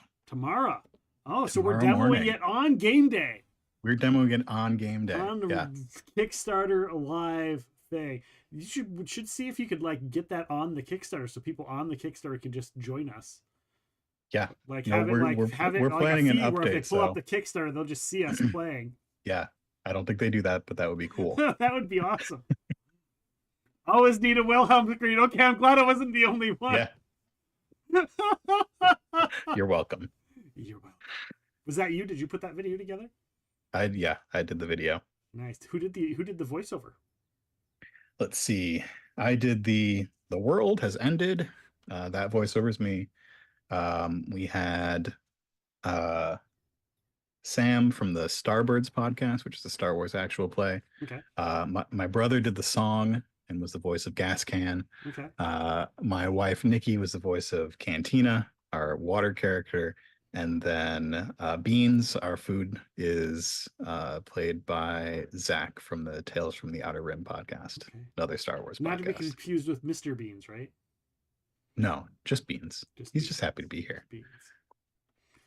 Sorry, it's just I can't help but go into the whole course. mechanical corners. Yeah. It is what it is. It is what it is. We when we were looking at stretch goal ideas today, doing some last minute stuff. Yeah. We realized that so many of our games revolve around food. Yes. So many of them. Yes. Yep. So are you going somewhere with that? Nope, that's all. No. I'm like, Is there going to be? Will there be more? Like, will we find out tomorrow? Do you want to talk about End of the Line? Well, that's kind of what we're doing. Okay, let's talk about End of the Line tomorrow. I was like, is there a stretch goal for food? Is there a food stretch goal tomorrow? We need to know. Food is important in this game. Food is important. There's the Kickstarter for Project Fight in the Box. So follow that link that Nightbot just posted because Nightbot succeeded. So what is End of the Line? Originally, what was it originally? And now we're in our second edition of End of the Line. Yeah. And so tell us about it originally, and then maybe we can talk a little bit about changes that have been made besides just like how it looks and the size of the box and all that kind of stuff. Yeah. So End of the Line, in End of the Line, you send your nuclear family out to gather resources to help you survive. You have a family of 5 meeples. A mom, a dad, a boy, a girl, and a dog. And you choose a card. You choose which line it goes in. Pick a card, any card. Pick a card. Pick a line that you want to send that family member to. And once everybody has chosen, family members go in line, starting with the mayor and moving around the table. And once a line fills up, you execute it and you find out what great or more likely terrible things happen to your family members while they're in the line. So the original version of the game is 10 years old, first edition, and it is a much bigger box, which with it takes a bit longer to play, and it definitely takes longer to teach. That was a big important part of this second edition update. We combined multiple phases of the game to create a shorter, meaner, easier to teach version of End of the Line. Okay. So what was it that said, hey, we should not just re-release the game, right? Because well, first let me go back. Were you part of the original game at all? Because people are no, it was before my time. That was before your time. Yeah, first thing I worked on was this Hedgehog Hop. So when you came in and what was the idea for this? Like, or was it originally like we're just going to re-release it, and then it became like something else? It evolved to let's rework the game, let's change it a little bit, let's change the box style, let's give it a new feel. So in 2020, by the way, people in the chat, you can go ahead and ask questions as well. Sure, feel free.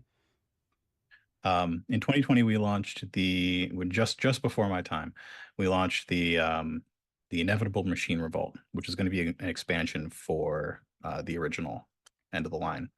2020, not a great year to talk about the end of the world. Yeah. Yeah. So that campaign didn't do as well as we hoped, and we ended up having to cancel it, and then made Mouse Cheese Cat Cucumber a couple months later. We promised those people and the fans of the original End of the Line that we would get back to the End of the Line after Conquest Princess. Right. And here we are after Conquest Princess.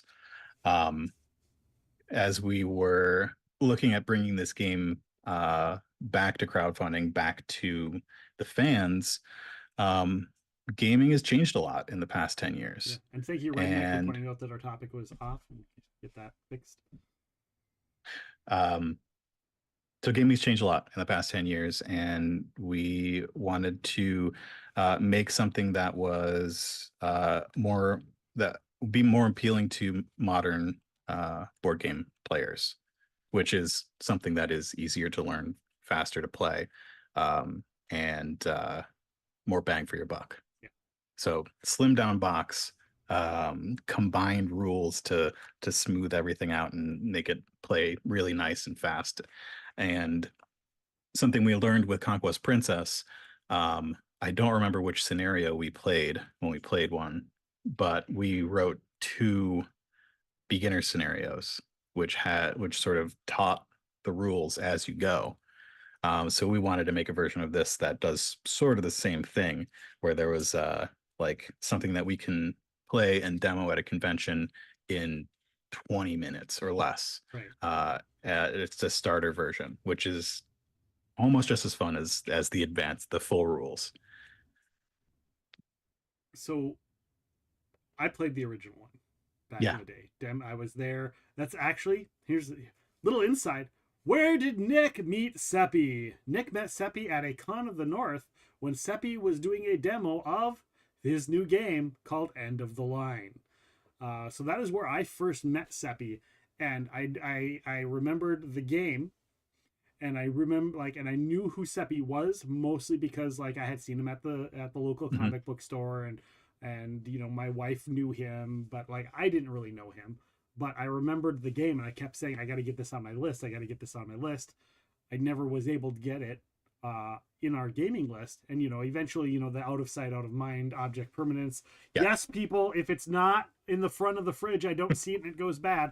End of the Line was kind of one of those games where it's I played it and I was really excited for it, and I never got time to play it again. And I never got around to picking it up. And I was so bummed. And then later, when I had met Seppi again and went, oh, I know Seppi, you taught that game End of the Line that I never got my hands on and I wanted. And he's like, oh, yeah, well, you might be able to find some somewhere. And I was like, what do you mean? You guys don't sell it anymore? Because I'll get it now. He's like, no, it's out of print. It's like, what do you mean it's out of print? Yeah. And so every year from that year on, for the next 5 years, I was always like, when are you going to re-release End of the Line? When are you going to re-release End of the Line? When are you going to re-release End of the Line? When are we going to get the re-release? When are you going to do another printing of that? I want when? Well, you were not alone, and now here we are. And now here we are. Yeah, it was really fun to because it gave that little bit of a different feel, because you don't just have 5 or 6 meeples, right? Right. You have 5 or 6 meeples that are all different. They're all different members of the family. Yep. And so having that difference, actually, you're you get it's a little bit more personable, because you're but that's my doggo. That's my that's Yeah. why my doggo? Why the boy? Why the kid? Why the mom? Why the dad? And then you have to figure out which one is you. Which one are you identifying most with? Which one do you want to try to keep alive? Yeah. Which one do you want to try and keep alive? Uh-huh. Redfield says, question to Mark about the new game, End of the Line. Who did the art on the cover, and how much would you let people buy it? And also, what got you to inspire to make this game for all ages? Oh, this game's not for all ages. It's not for all ages. First. Because there is a lot of death and destruction. The art, I did the art. I'm the creative director for Fight in a Box, so I do all the art and design and make the videos and that sort of stuff. But the art was inspired by the Vault Boy from Fallout and Miss Minutes from Loki, and that sort of late 60s style of Hanna-Barbera cartoons. Yeah. I looked at a lot of Hanna-Barbera cartoons while working on a lot of the pieces of art. The content of the game is so dark that if there were people on these cards, nobody would want to look at them. These characters, can you give us an example? Can you give us a kind of soften the blow?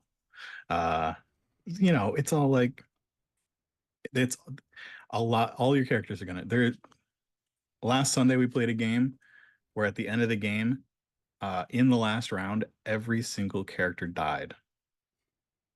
All 5 players except 1 dog. We've got kill the last character in line, kill the first character in line, kill all the children in this line. This is a dark game. It's not gonna do well with human people. So we've got Beans and Gascan and Bullet and Cantina, who can make these dark things funny. At least the dog lived. Yep, they got a couple of people. At least the dog lived. Yeah. Now, we've originally got they were they people originally? Originally it was more like caution signs. Okay. It was all graphic design. Okay. No illustration. Other than the meeples. Yeah, and the meeples were still This is very close to the original Dad Meeple. With this one, we decided to make the box the same size as our other game, Processing, which is another Apocalypse, this time with aliens. Like a quarter of the size too. Yeah, of the original. Or half the size or something. Like it's a lot smaller because the original one was like this, and now this one is is big. But yeah, so we've got these little meeples. I got to design all their shapes except the girl, which is from the original game. We've got the boy with the haircut inspired. It's very fuzzy, but haircut inspired by the Vault Boy, and then mom with the big hair, and dad is actually the same meeple as Processing. Nice. Yeah, he's seen a lot. So we're actually also doing for the Kickstarter an inclusive family pack where you can get extra moms and dads, so you can have 2 dads, 2 moms, 2 dads and a mom, and non-binary characters and cats. Nice. Well, that's cool. Yeah. No chickens. No chickens. Jeez. No chickens I'll just yet. have to get my own goddamn chicken meeples. They would work. You could totally play with your own chicken meeples if you wanted to. But I love that because I know people, like I know people that, like, you know, a couple kids that have 2 moms. Like I have that. So I know for a fact that there are going to be people that are going to find that so cool as the special thing that they can do and have added on. So yeah, that pack actually, we made sure that it came with cards that were both good and bad for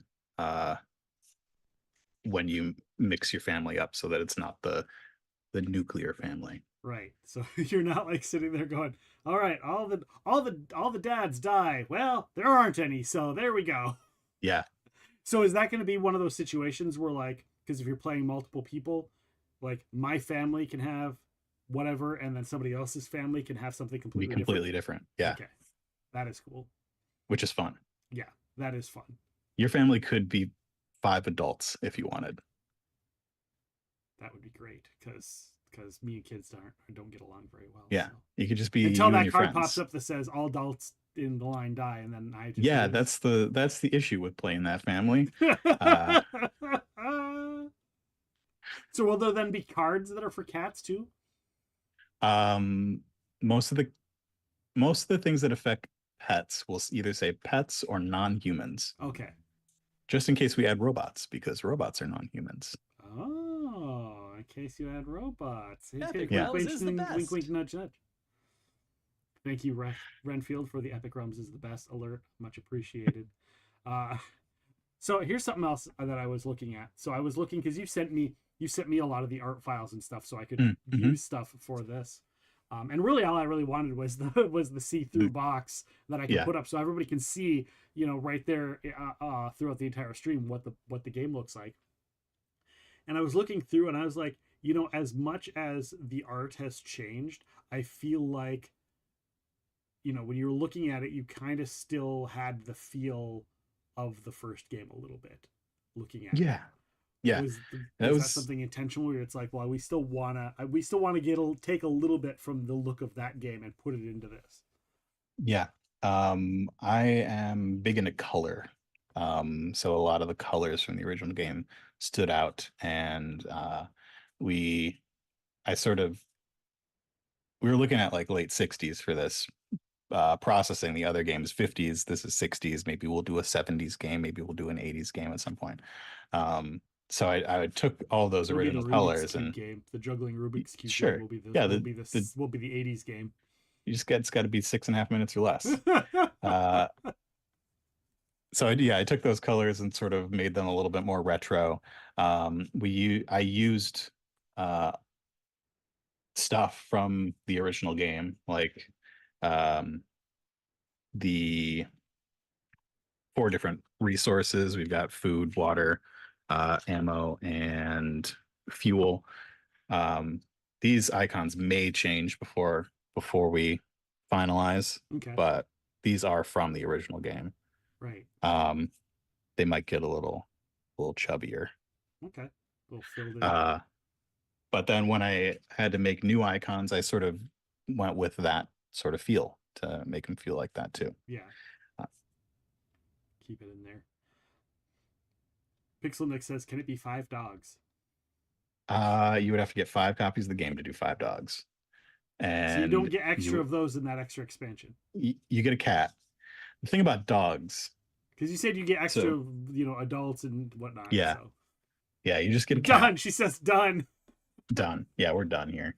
The thing about dogs, when you line up, the first person in line gets a bonus. Dogs get nothing. Because they're not a person. The last person in line gets nothing. Yeah. So if you had a family of dogs, you would end up with no resources ever, which is probably not very good for you. But you just flash your really cute doggy eyes at everyone else and they let you get extra stuff. They're like, here's a treat. They're like, you just look at them like, I haven't eaten yet. And then they go, oh, you poor thing. Here you go. And then they go up to the next person, but I haven't eaten yet. We'll see if those tactics work when we play tomorrow. Thank you, Barlack, for the lurk. Welcome on in. What is something that people don't know about this game usually, that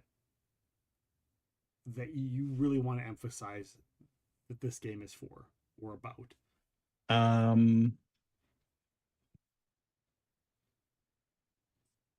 This game, you can learn this game in 5 minutes. That is all you need. You do 3 things on your turn. All of our games are typically much smarter than they look. This one it's probably smarter than it looks, but it's very simple. You pick a card, you pick a family member, you pick the place where it's going, and that's it. Simple, easy. What about the replayability? Because some games you play, there are games where you play it and you're like, this is a great game, and you play it, and after the 3rd time you're like, I don't ever need to play this game again. It's the same every single time. I am obviously invested in this game, so I will say that it is very replayable, but I've also been play testing it with various different people for the past 3 months. Probably played 24, more than that, times. And depending on who you're playing with, it is a very different game every time. The last ones that we played, they went long because nobody was killing anybody. Some games are just incredibly brutal and everybody's dead in the 2nd round. And once you add in other things like upgrades that upgrade your family, things can go in any direction. Awesome.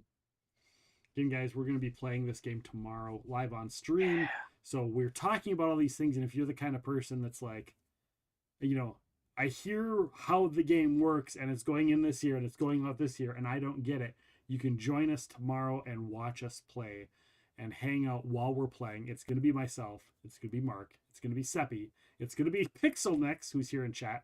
It's going to be Bentley, and it's going to be Octavius. We're going to have a full crew of people to play this game live on stream tomorrow night, 6 p.m.-ish Central. It might be closer to 6:30. Just depends on when everybody is able to show up in the chat or in our Zoom thing and hang out tomorrow, because I know people that are going to be joining us have work and stuff. So it'll be roughly around that time. Hopefully we'll be able to get started at 6. That is the plan. But yeah, we're going to be playing this as a demo tomorrow. And that's on Tabletop Simulator, right? Yeah. That we're going to be playing that. Will it be a thing that's available digitally to the public down the road? Not at the moment. Not at the moment. Okay. Yeah. We don't have plans for that at the moment. Enough for something like a Sovereignty to put up? Oh, yes. Yep. So, yeah. So, some cards give you choices. For example, Mutant in a Box. You have the choice to pay ammo or die. And that is, there's some more complicated cards when we get to laws. But like I can already picture, like, you get that card, you get a little pop-up that says pay, die. Right. There are 3 different kinds of cards. Nows, these green ones, tend to move characters around. Blue events can either be really good for you or really bad for you. And then the orange ones, which are laws, change how the line works, and they stay, like they're permanent. Yeah.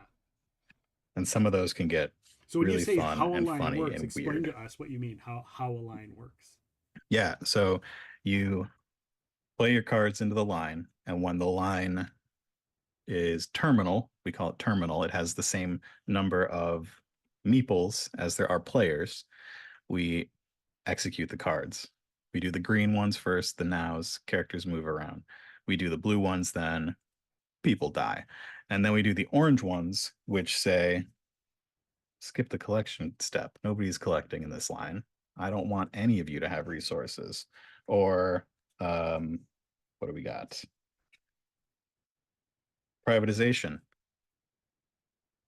We're gonna collect, but the first person's gonna get all of it. Wow. So they change who can be in a line and survive. Like, some of them are no pets allowed. You can guess what that means. Means 3 dogs in a trench coat. Yeah, this guy's better be pretty good. But we do have the opposite of that card. Our first day backer bonus is catastrophe, which is kill everybody but the pets. It's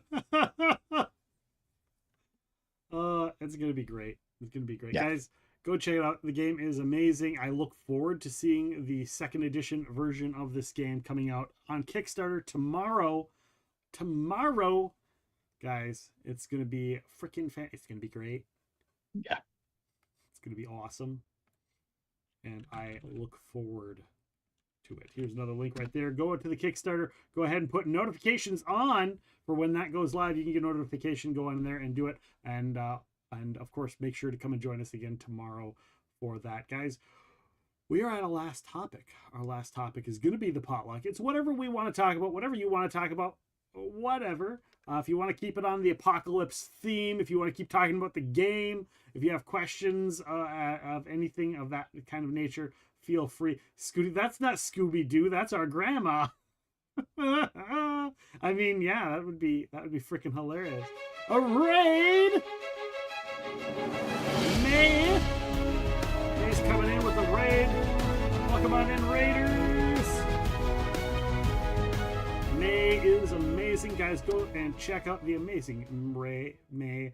Primrose, you're gonna have to suffer for playing some Stardew Valley. Welcome on in, everybody. How are you doing? How was your stream? All right.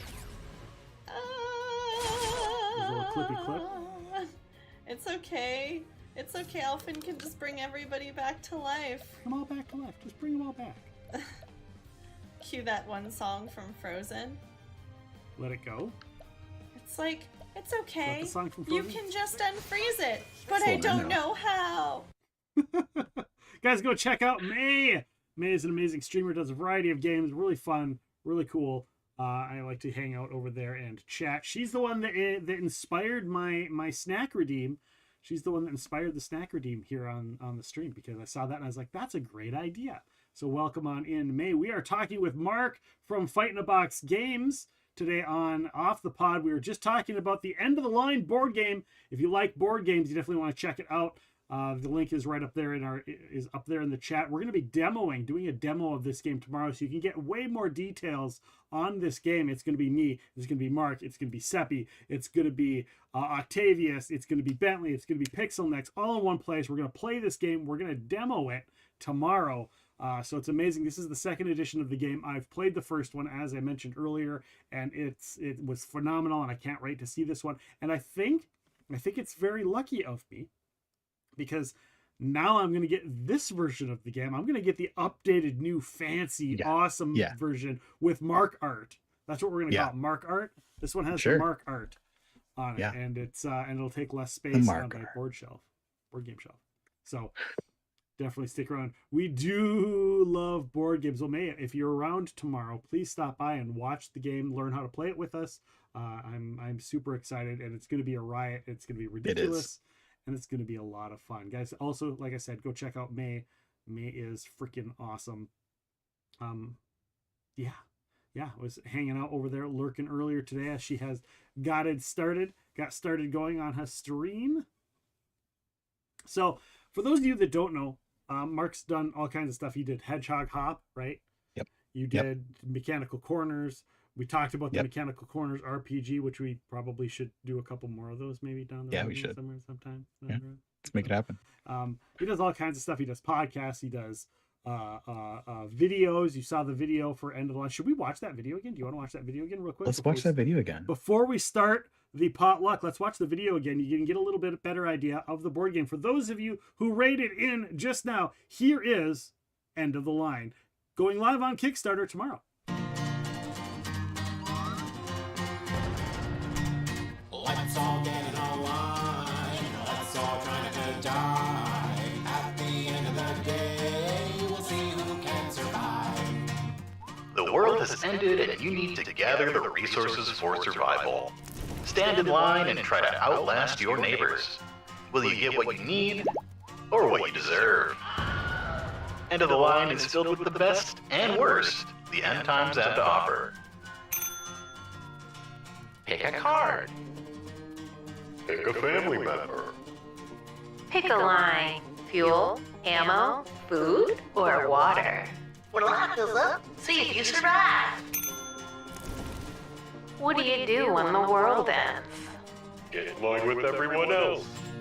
Let's get ready to play. See which people will stay. At the end of the game, we'll see who goes away. It's gonna get stuck in your head. Yes, I know. I'm sitting here dancing along. I'm like, do do do do do do. It's like the old "Let's all go to the movies" sort of theme. That is what it is. That is exactly what it is. Yep. No copyright there, though, guys. No, there isn't actually. It's old enough that copyright has expired. On the song or the video or both? The melody. Okay. Because the video is very much kind of like that too, where you have the soda guy with the straw coming out and all of that. It kind of feels. They just. Yeah, for sure. Already stuck in my head. Let's all get in a line. Some of you may die, but that's the sacrifice I'm willing to make. Mm-hmm. Yeah, sometimes you just gotta sacrifice. What did the Joker say? What did Nicolas Cage? Oh, what did Jack Nicholson say when he was the Joker? He was like something about cracking a few eggs. You don't make an omelet without cracking a few eggs. Mm-hmm. Something along those lines. And those of you who know, you know, and those of you who don't know, it's because you're not old. Welcome to our world. So again, why is that on there? So we started off today. How would you survive an apocalypse? We talked about what our skills we bring, what we do, what we bring to that. We also talked about packing for the apocalypse. You had an hour left. What do you pack? What will you pack? What will you do if you have an hour left to pack for the apocalypse and get the F out of town to survive? And of course, we talked about End of the Line, the amazing new game that is coming out on the Kickstarter tomorrow. And we are currently on the potluck. And Renfield wants to know, Mark, are you into video games? Which is kind of a precursor, because otherwise this question is a moot point. But B, are you going to get the new Indiana Jones that's coming out? A, sorta. B, I had no idea it was coming out, but that's very exciting. I am an Indiana Jones fan. I'm more of a Star Wars fan, and Outlaws looks really exciting. But the most modern video game anything I have is this PlayStation 2. Whoa. So yeah, I've been playing Battlefront and Battlefront 2 and Final Fantasy 10 and nothing modern. It may be an old Grand Theft Auto, like Grand Theft Auto 2. I do have an old, I think it's Vice City. Vice City. Oh yeah, even better. Yeah, perfect. Yeah. It's probably one of my favorite. That one and San Andreas are my two favorite GTAs. Vice City was. That one's too new for me. Yeah.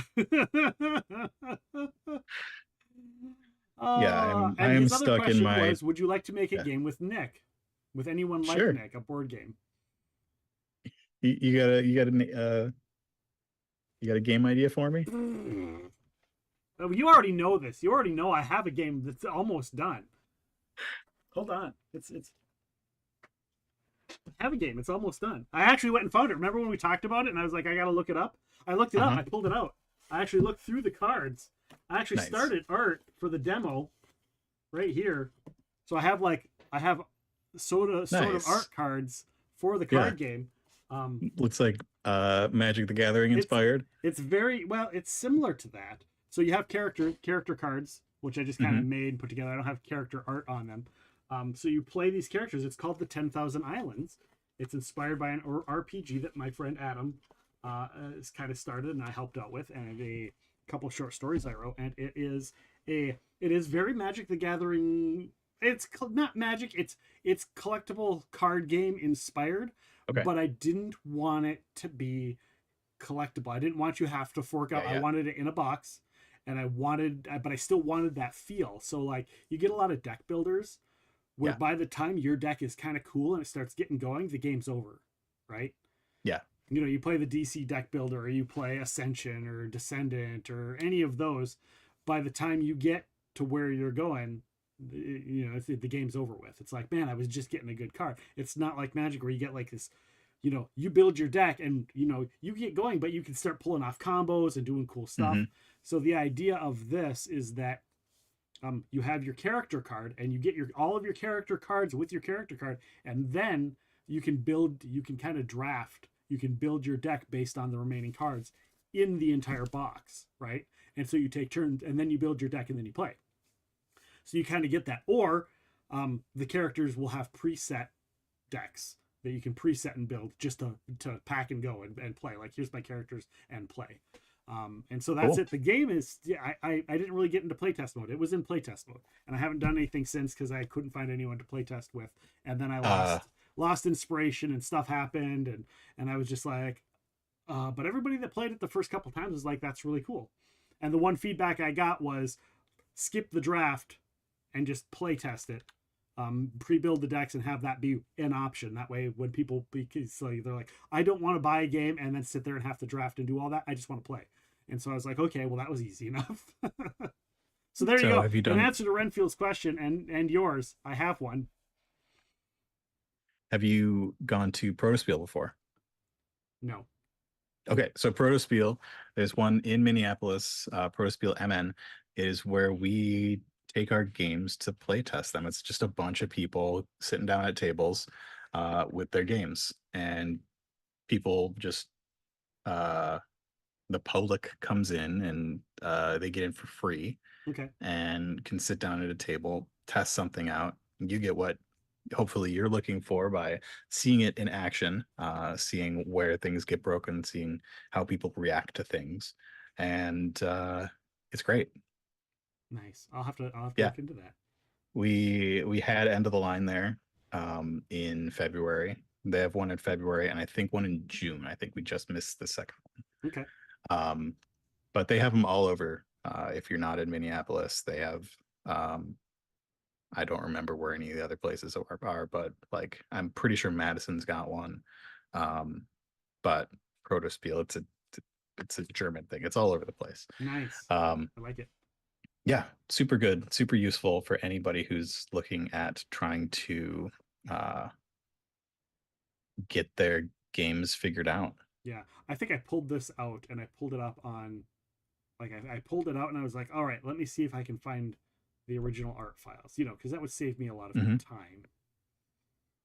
And I can't, like, all of the original, like, I'd have to basically literally start from scratch and then go through every single card and, like, okay, and take it and copy it and So I was like, oh, that's a lot of extra work I'm gonna have to do. So something like that, you see games in every stage, from scraps of paper with stuff written on them to prototypes. Yeah. So, and for those that are watching, Mark and I have talked about this offline quite a bit, yeah, about this particular me trying to get in with this. But when I found out that that the thing was gone, I had to start all over. I set it down and I haven't looked at it, because every time I'm like, oh, son of a bitch. Oh, son of a gun. But yeah, it's that's cool to be able to go and do that. So like everybody can go and look up Protospiel and see if there's one locally, and like get in on a cool game, and maybe they'll, you know, maybe they'll get in on the next End of the Line, or they can get in on the next Catan, or the next whatever game, the next Gloomhaven. Because I'm sure a lot of those games, a lot of games that got super popular, they were all at that stage at one point, so they had to get demoed. Yeah, and who knows? Maybe they were at Protospiel at one point. I've played more than a few that I have now seen published. That's awesome. It's pretty cool. Yeah, that's a lot of fun. And you get to, and I'm sure you get to meet a lot of cool people too, right? Yeah, you know, you get to meet other designers, especially for someone like yourself. It depends on how outgoing you are, but yeah. People, yeah. You're here, aren't you? Yeah. You're here. All right. Have you ever danced with the devil on the pale moonlight? Redneck Jedi wants to know. We don't talk about that. So yes. Kansas has an underground salt mine. Maybe I could at least survive an initial fallout down there. I don't know. It depends on the lights. If the lights stay on. A salt mine. Man. If the lights go out, you're never getting out. You're never getting out. So enjoy the risk. Redneck Jedi still has a bunch of his old games. Have a good night, Renfield. Take care if you're still here. I'm just getting to that right now. A good one. Sunstrider going for a lurk. Gotta take the doggo for a wacko. That was Renfield that said that? Sorry. My bad.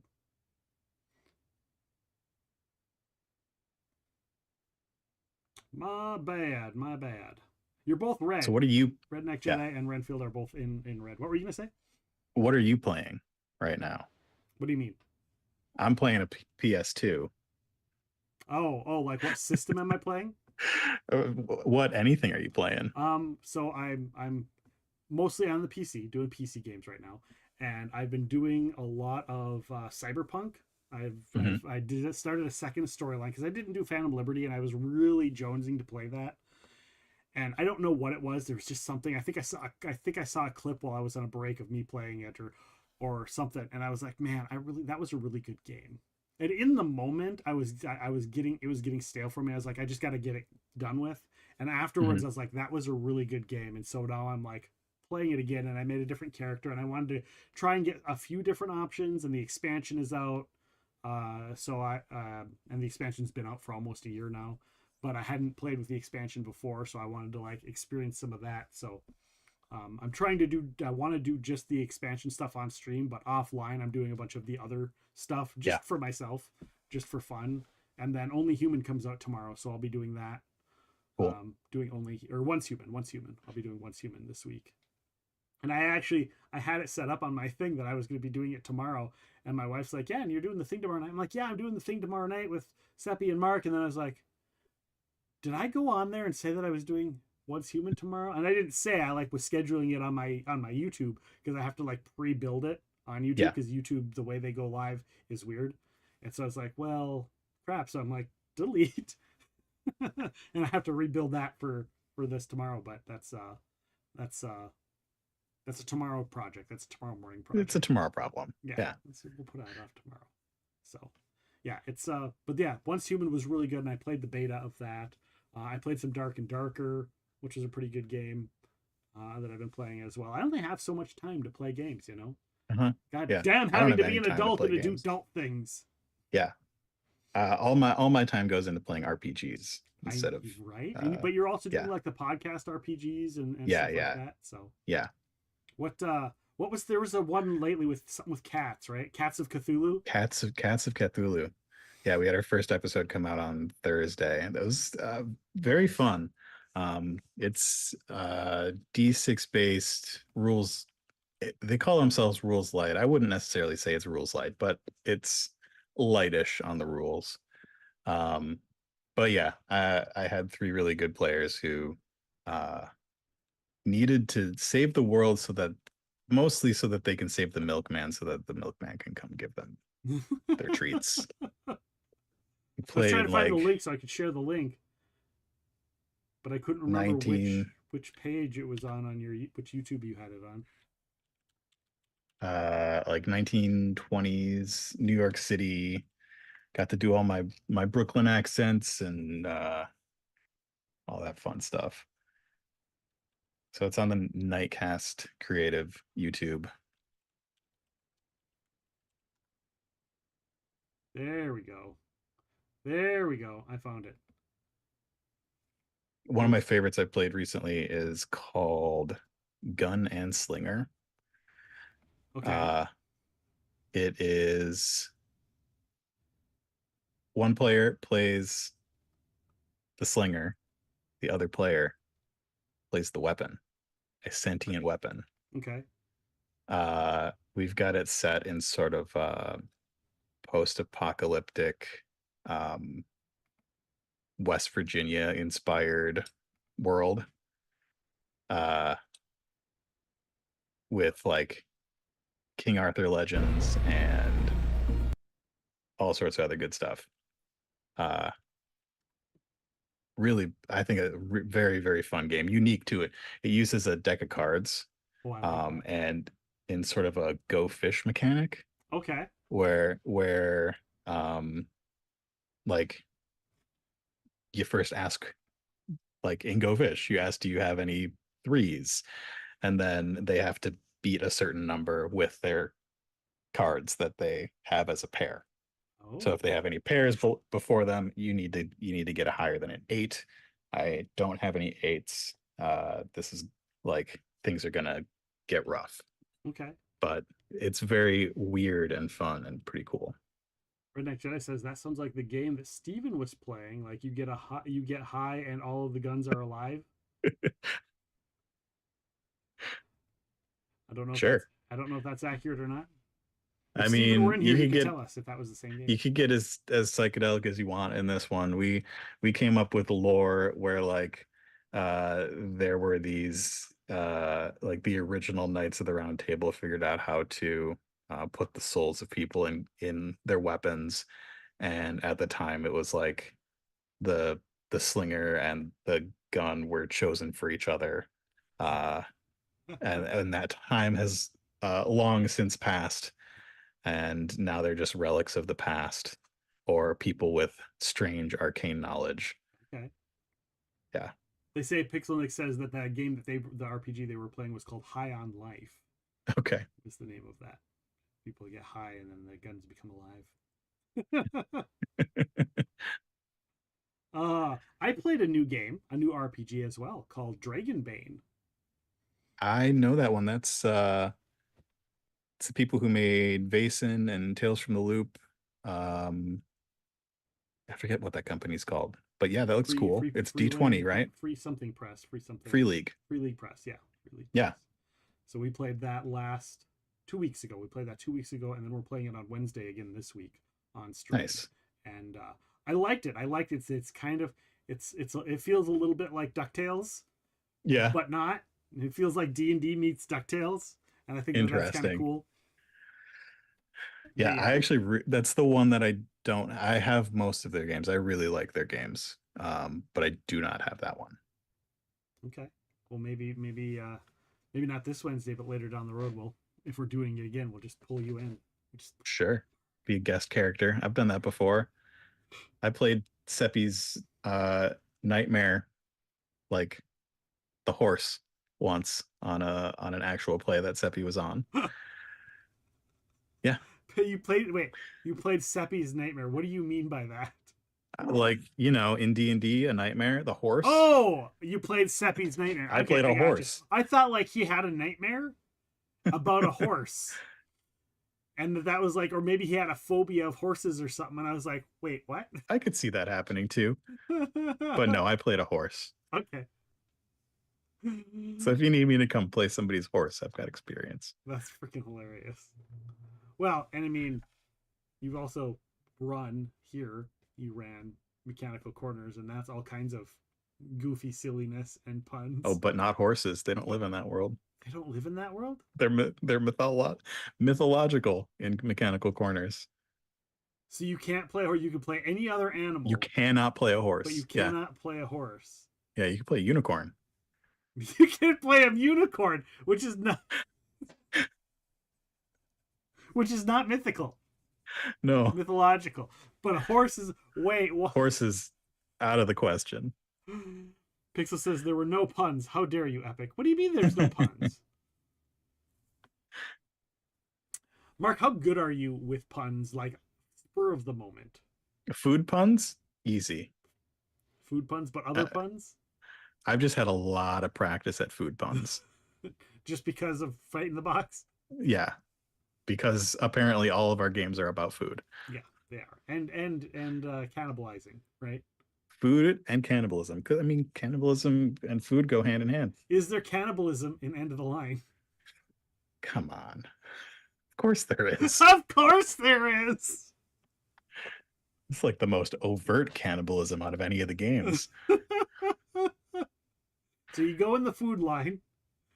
And you become the food. And you become the food, right? By soylent means. Yeah. Is there a card that's like, you know... Yeah, it's called by soylent means. Kill this character. Everyone who collects in this line gets food. Again, guys, it's been years since I've gotten to play this game because I never was able to get it. So I'm very excited tomorrow to play the game and laugh at all of the things like that. So it's Are there any cameos from other Fight in the Box games in here? You know, like those are our stretch goals. Those are your stretch goals. I mean, Mr. Beans is in here. I mean, it's not Mr. Beans, but Beans. I mean, let's be honest. If you look at Beans, it looks like he's someone from Mechanical Corners. True. Yeah. Actually, most of those characters look like they could be. They could be. Actually, interesting observation, because I use the same brushes and stuff for those characters that as I do for Mechanical Corners. You know, took a break from that for Princess. You know what we need? You need to do an end of the line Mechanical Corners. Yeah. Where all of the characters are the end of the line characters. Okay. I could probably make that happen. Yeah. Because that would be freaking hilarious, right? Yeah. So is Cantina, our water character, these are the philosophical questions we have to ask when we think of Mechanical Corners characters. Right. Is she the object that contains the water, or is she the water inside the object that contains the water? Because like Highball was just a glass, and he could be whatever alcohol was in there. Right. Is she just the water, or is she the canteen? That's a good question. Does she wear clothes? If she's one, does she know that she's just the water, or just maybe it's both, and she becomes super dehydrated if she has to use the water, if something happens. Or maybe she has the ability that Pixel's character had, where she can separate from the water. Yeah. And walk around as a body and then slosh around somewhere else. Yeah, that's right. Oh my gosh. Is the Kool-Aid man the jug or the Kool-Aid? That's the question. It's a great question. Does the Kool-Aid man even know? Oh yeah. Candyland having an existential crisis. Pixel said she loved her character. Ruby was a great character. So and then you've got the Beans, right? So here's the question. Here's the question. Which one is the adult? Which one is the parent? And which one is not? Who are the kids and who are the adults? Hello, Classic Sam. There are some cards that do have different characters on them. So we've got Feed the Children of the Corn, who are all their children, and they are corn MREs. Okay. But generally, any of them can fit any of the stuff. So they all have personality traits. Okay. Things that they do. Bullet is our cosplayer. Bullet's the one who puts on costumes. Okay. Cantina is the one. She's Jim Sounds Halpert. corny. She's That sounds corny. oh yeah. She's always looking at the camera. She knows what's going on and is kind of mean about it. Gas Can is happy to do what he needs to do to survive. If he's gonna harvest your organs, he's gonna do it with a smile. Okay. And Beans is just happy to be here. It's usually lost. Awesome. So there we go. Now you get a little. What we're gonna have to do this at some point. I don't know who you want to have. You want to pick who to play in said game that I think it should be everybody who's playing tomorrow night. Okay, we just shove that on you. The just we'll make it happen. That's fine.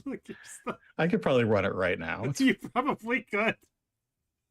That's the love and joy of Mechanical Corners. But I think that would be fun because then we could continue to promote End of the Line.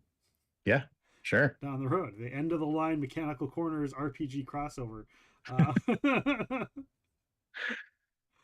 That's awesome. Well, speaking about the end of the line, that is the end of the line for our potluck here tonight and end of the show. So Mark, thank you so much for joining us tonight, and thanks for having me. Forward to tomorrow, because tomorrow we're going to be demoing End of the Line as well, so that's super awesome. Very excited. I'm just out of breath. It's been one laugh after another, so my day's completely cheered up. I started a little harder today. I was like, oh man, we got to do this. We can do this. And now I'm like, this is awesome. It's always fun hanging out with you, Mark. It's fun hanging out with Seppi. Although, guys, people in chat, remember, this doesn't count as a full show for Seppi. So tell Octavius, the Seppi only got like another half a show, a quarter of a show. Technically, he was here for one of 4 subjects. Yeah. So Seppi's at like a quarter more of an episode for the show. So he's not too far. I got a whole one. So Octavius has a chance of catching up. I know that he said today that he was behind, but that Seppi was behind, but that's not the case. We all know Seppi has more appearances on the podcast and off the pond than Octavius. But maybe not overall. Maybe not overall for the entirety of the channel. Because he's been on here to play Dead by Daylight and video games and stuff. But here's the thing, guys. Mark has more appearances on this channel than all of them. So there you go. Thank you guys so much for being here. We will be back tomorrow with Mark and Seppi and Octavius and Bentley and Pixelnex to demo End of the Line. And of course, I mentioned it earlier, on Wednesday, we're going to be doing Dragon Bait again. Tabletop RPG is going to be happening right here on stream. Thursday and Friday are video games, but also Friday, guys. Very special announcement on Friday. I'm going to be joining Classic Sam on her show. Here's a little clip of Classic Sam. If you could DM for anyone, dead or alive, real or fiction, who would it be? Oh, man. Oh, man. Up to 5 people. Oh.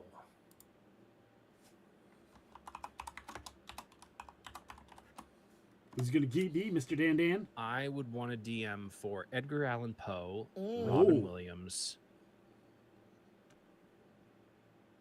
That's a good question, by the way.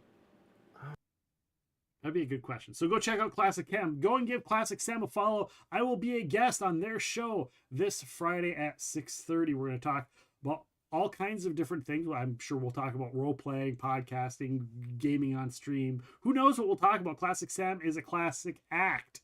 So go and check out Classic Sam right there. You got the link on stream. I'll be there on Friday. So guys, thank you so much for being here. We're going to raid on out. Who are we going to raid out to? Let's see who is on. See if anybody's playing. Are there board game people playing? Are there people? They're offline. They're offline. Do you have anybody you know that's on, Mark? I don't see anybody that I know on. All right, then we are going to. I'm just going to pick a. We're going to pick one of our community members here. Actually, going to go on over. Here we go. He is awesome. Eventually, I want to get this guy on off the pod as well. He is a stand-up comedian. He is a performer. He is one of the people that are in the Black Collar Collective charity organization here on Twitch that I was a part of a couple months ago. They are doing another charity this month. I think it's the 26th of this month to raise funds. I think it's a mental health for children sort of. No, that was last one, was the AIM Mental Health. I don't remember what the charity is off the top of my head, but they're doing an awesome charity this month. It's all the charities they do are really good, really great causes. So we're going to raid on over to our friend Dreg Vega, and he is doing some Red Dead Redemption. You guys know I love the Red Dead Redemption. I know Redneck Jedi likes Red Dead Redemption. I know Mark doesn't have a console that can run Red Dead Redemption. So with that being said, we're going to move on over. We're going to raid our friend. Invalid username. What? Oh, that's why, because I did that. I did the thing where I did the whole thing and nothing but the thing. So help us. Why is this is not liking me? I can't type. Here we go. Here's the raid. We're going to raid on out to Drake Vega. Guys, thank you so much for being here. I appreciate you all. Of course, thank you, May733, for raiding on in today. Thank you for Purpley Dub for the community gift subs and the resubs yourself. Thank you guys so much for being here. And of course, everybody who was chatting and participated in this little chat tonight. Please go check out that Kickstarter link. Make sure that you subscribe to it. Make sure you get notifications for when it goes live tomorrow so you can order this game. And we'll be back tomorrow with Mark, with Seppi, with Bentley, with Octavius, with Pixelnix, and with myself to demo End of the Line. Thank you guys so much. Have a good night. Take care.